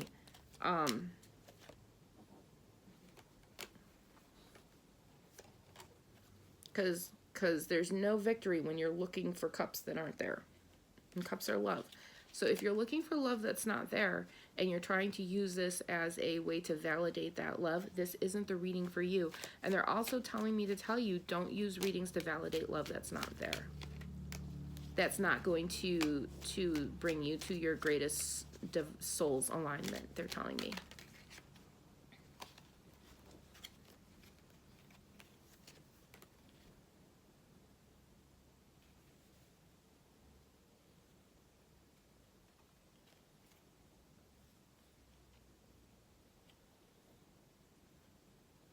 Yeah, because this alignment, this right here I'm talking about, these are people that have been together many lifetimes, people that have been to battle together many lifetimes. These are not people who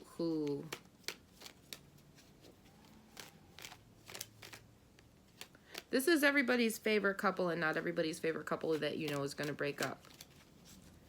Yeah, they're really like, this is only for a few. They keep showing me that upside down.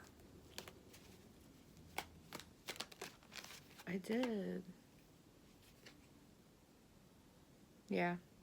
This is a balanced relationship, and you're going to know it, because if your relationship isn't in balance, then this is not the reading for you. So I think that we've gotten that across enough, and obviously Spirit really wants you to know that for some reason. So Spirit, is there anything else? This person is your wish come true.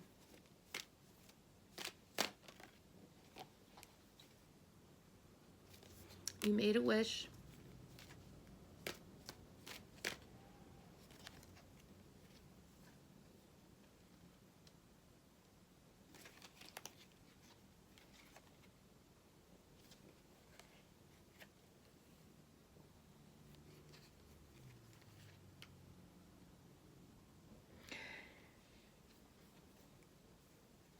You both made a wish at a time when you were both having self-doubt, but you knew that you would get through it, and you just had to be diligent and keep practicing and keep doing and honing your skills.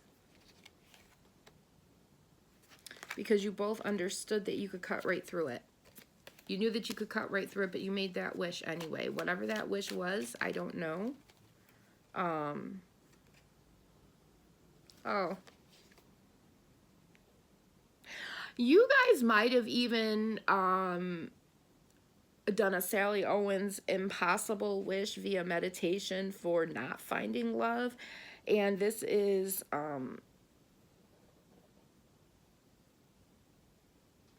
what attracts your person to you, or attracted your person to you. You said, I'm not going to have this love anymore, and you planted those gardens, you planted those seeds, and the universe said, yeah, I'm not going to take the swords, I'm going to leave them there, and here's the King of Wands to trudge in and say, yeah, no, we're going to actually plant these a different way. So on some level, you might have even damned yourself to this relationship. See, now they're showing me the humorous side. They're showing me the side where these two people knew it was destined to be, because they had given up on love. They had given up on trusting.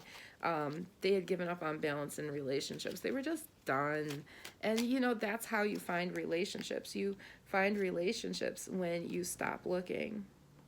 Yeah, when you make that personal transition and you charge into that personal transition, you make that choice to take up your own sword and just choose that wish. And that's what you did. And your wish was probably, I'm not going to find anybody, and I yada yada yada. Make them the poorest person in the world, make them the ugliest person in the world, or make them whatever, or I'm not going to go for this person unless they're this and this.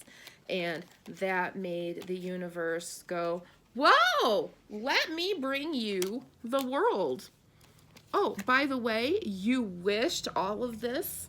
Well, let me bring it into the world, and here, let me bring it towards you. So that, I feel like, is something that a lot of people were doing because they were heavily burdened in cups and they were just upset and angry. But instead, it kind of reversed things, which brings us here to this divine counterpart going, listen, I have all these feelings and emotions welled up, and I can't articulate or understand them because this is a divine counterpart union. And sometimes in divine counterpart unions, you are not able to articulate those emotions because those emotions are so very big and so grand. It can also be because you're neurodivergent, and sometimes you just struggle with that, and that's okay. It's okay to talk to a therapist who can help you write it out. It's okay to talk to a friend who can help you write it out. It's okay to, you know, take this and write down the parts that you need. It's okay to write stuff down in a notebook. Sometimes writing it down in the notebook is the best thing you can do. So I think we're done. I think Spirit's like, yeah, I think I've said all I have to say in the mumble-jumbled Martha way to do it. And, yeah, you got the Wheel of Fortune. Yeah, they're like, yeah, there's the Wheel of Fortune. You got your fortune coming. This is just divine destiny. You shit-talked the universe. And the universe said, oh, let me fill your world with the 8 of Wands and send it your way. For some of you, it was that way. For some of you, it was just a clandestine meeting. It could have been like a date you didn't know you were going to have. A meet cute.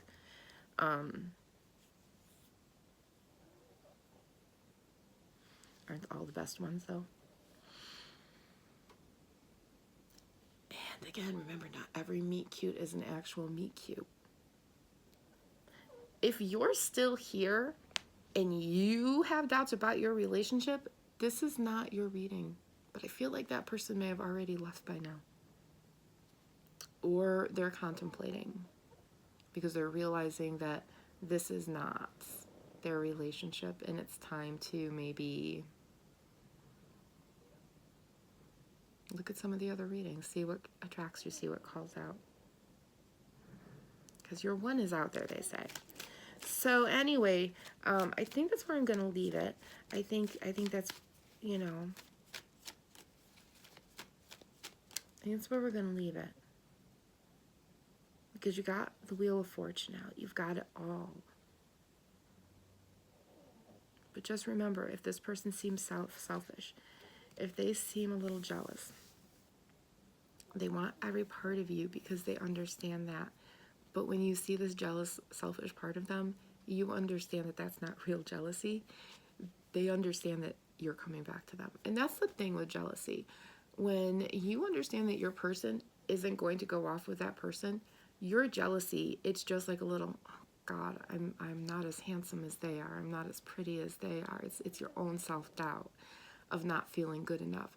But when that person comes back to you, that is your confirmation that you never needed to have that self-doubt anyway. Does that make sense?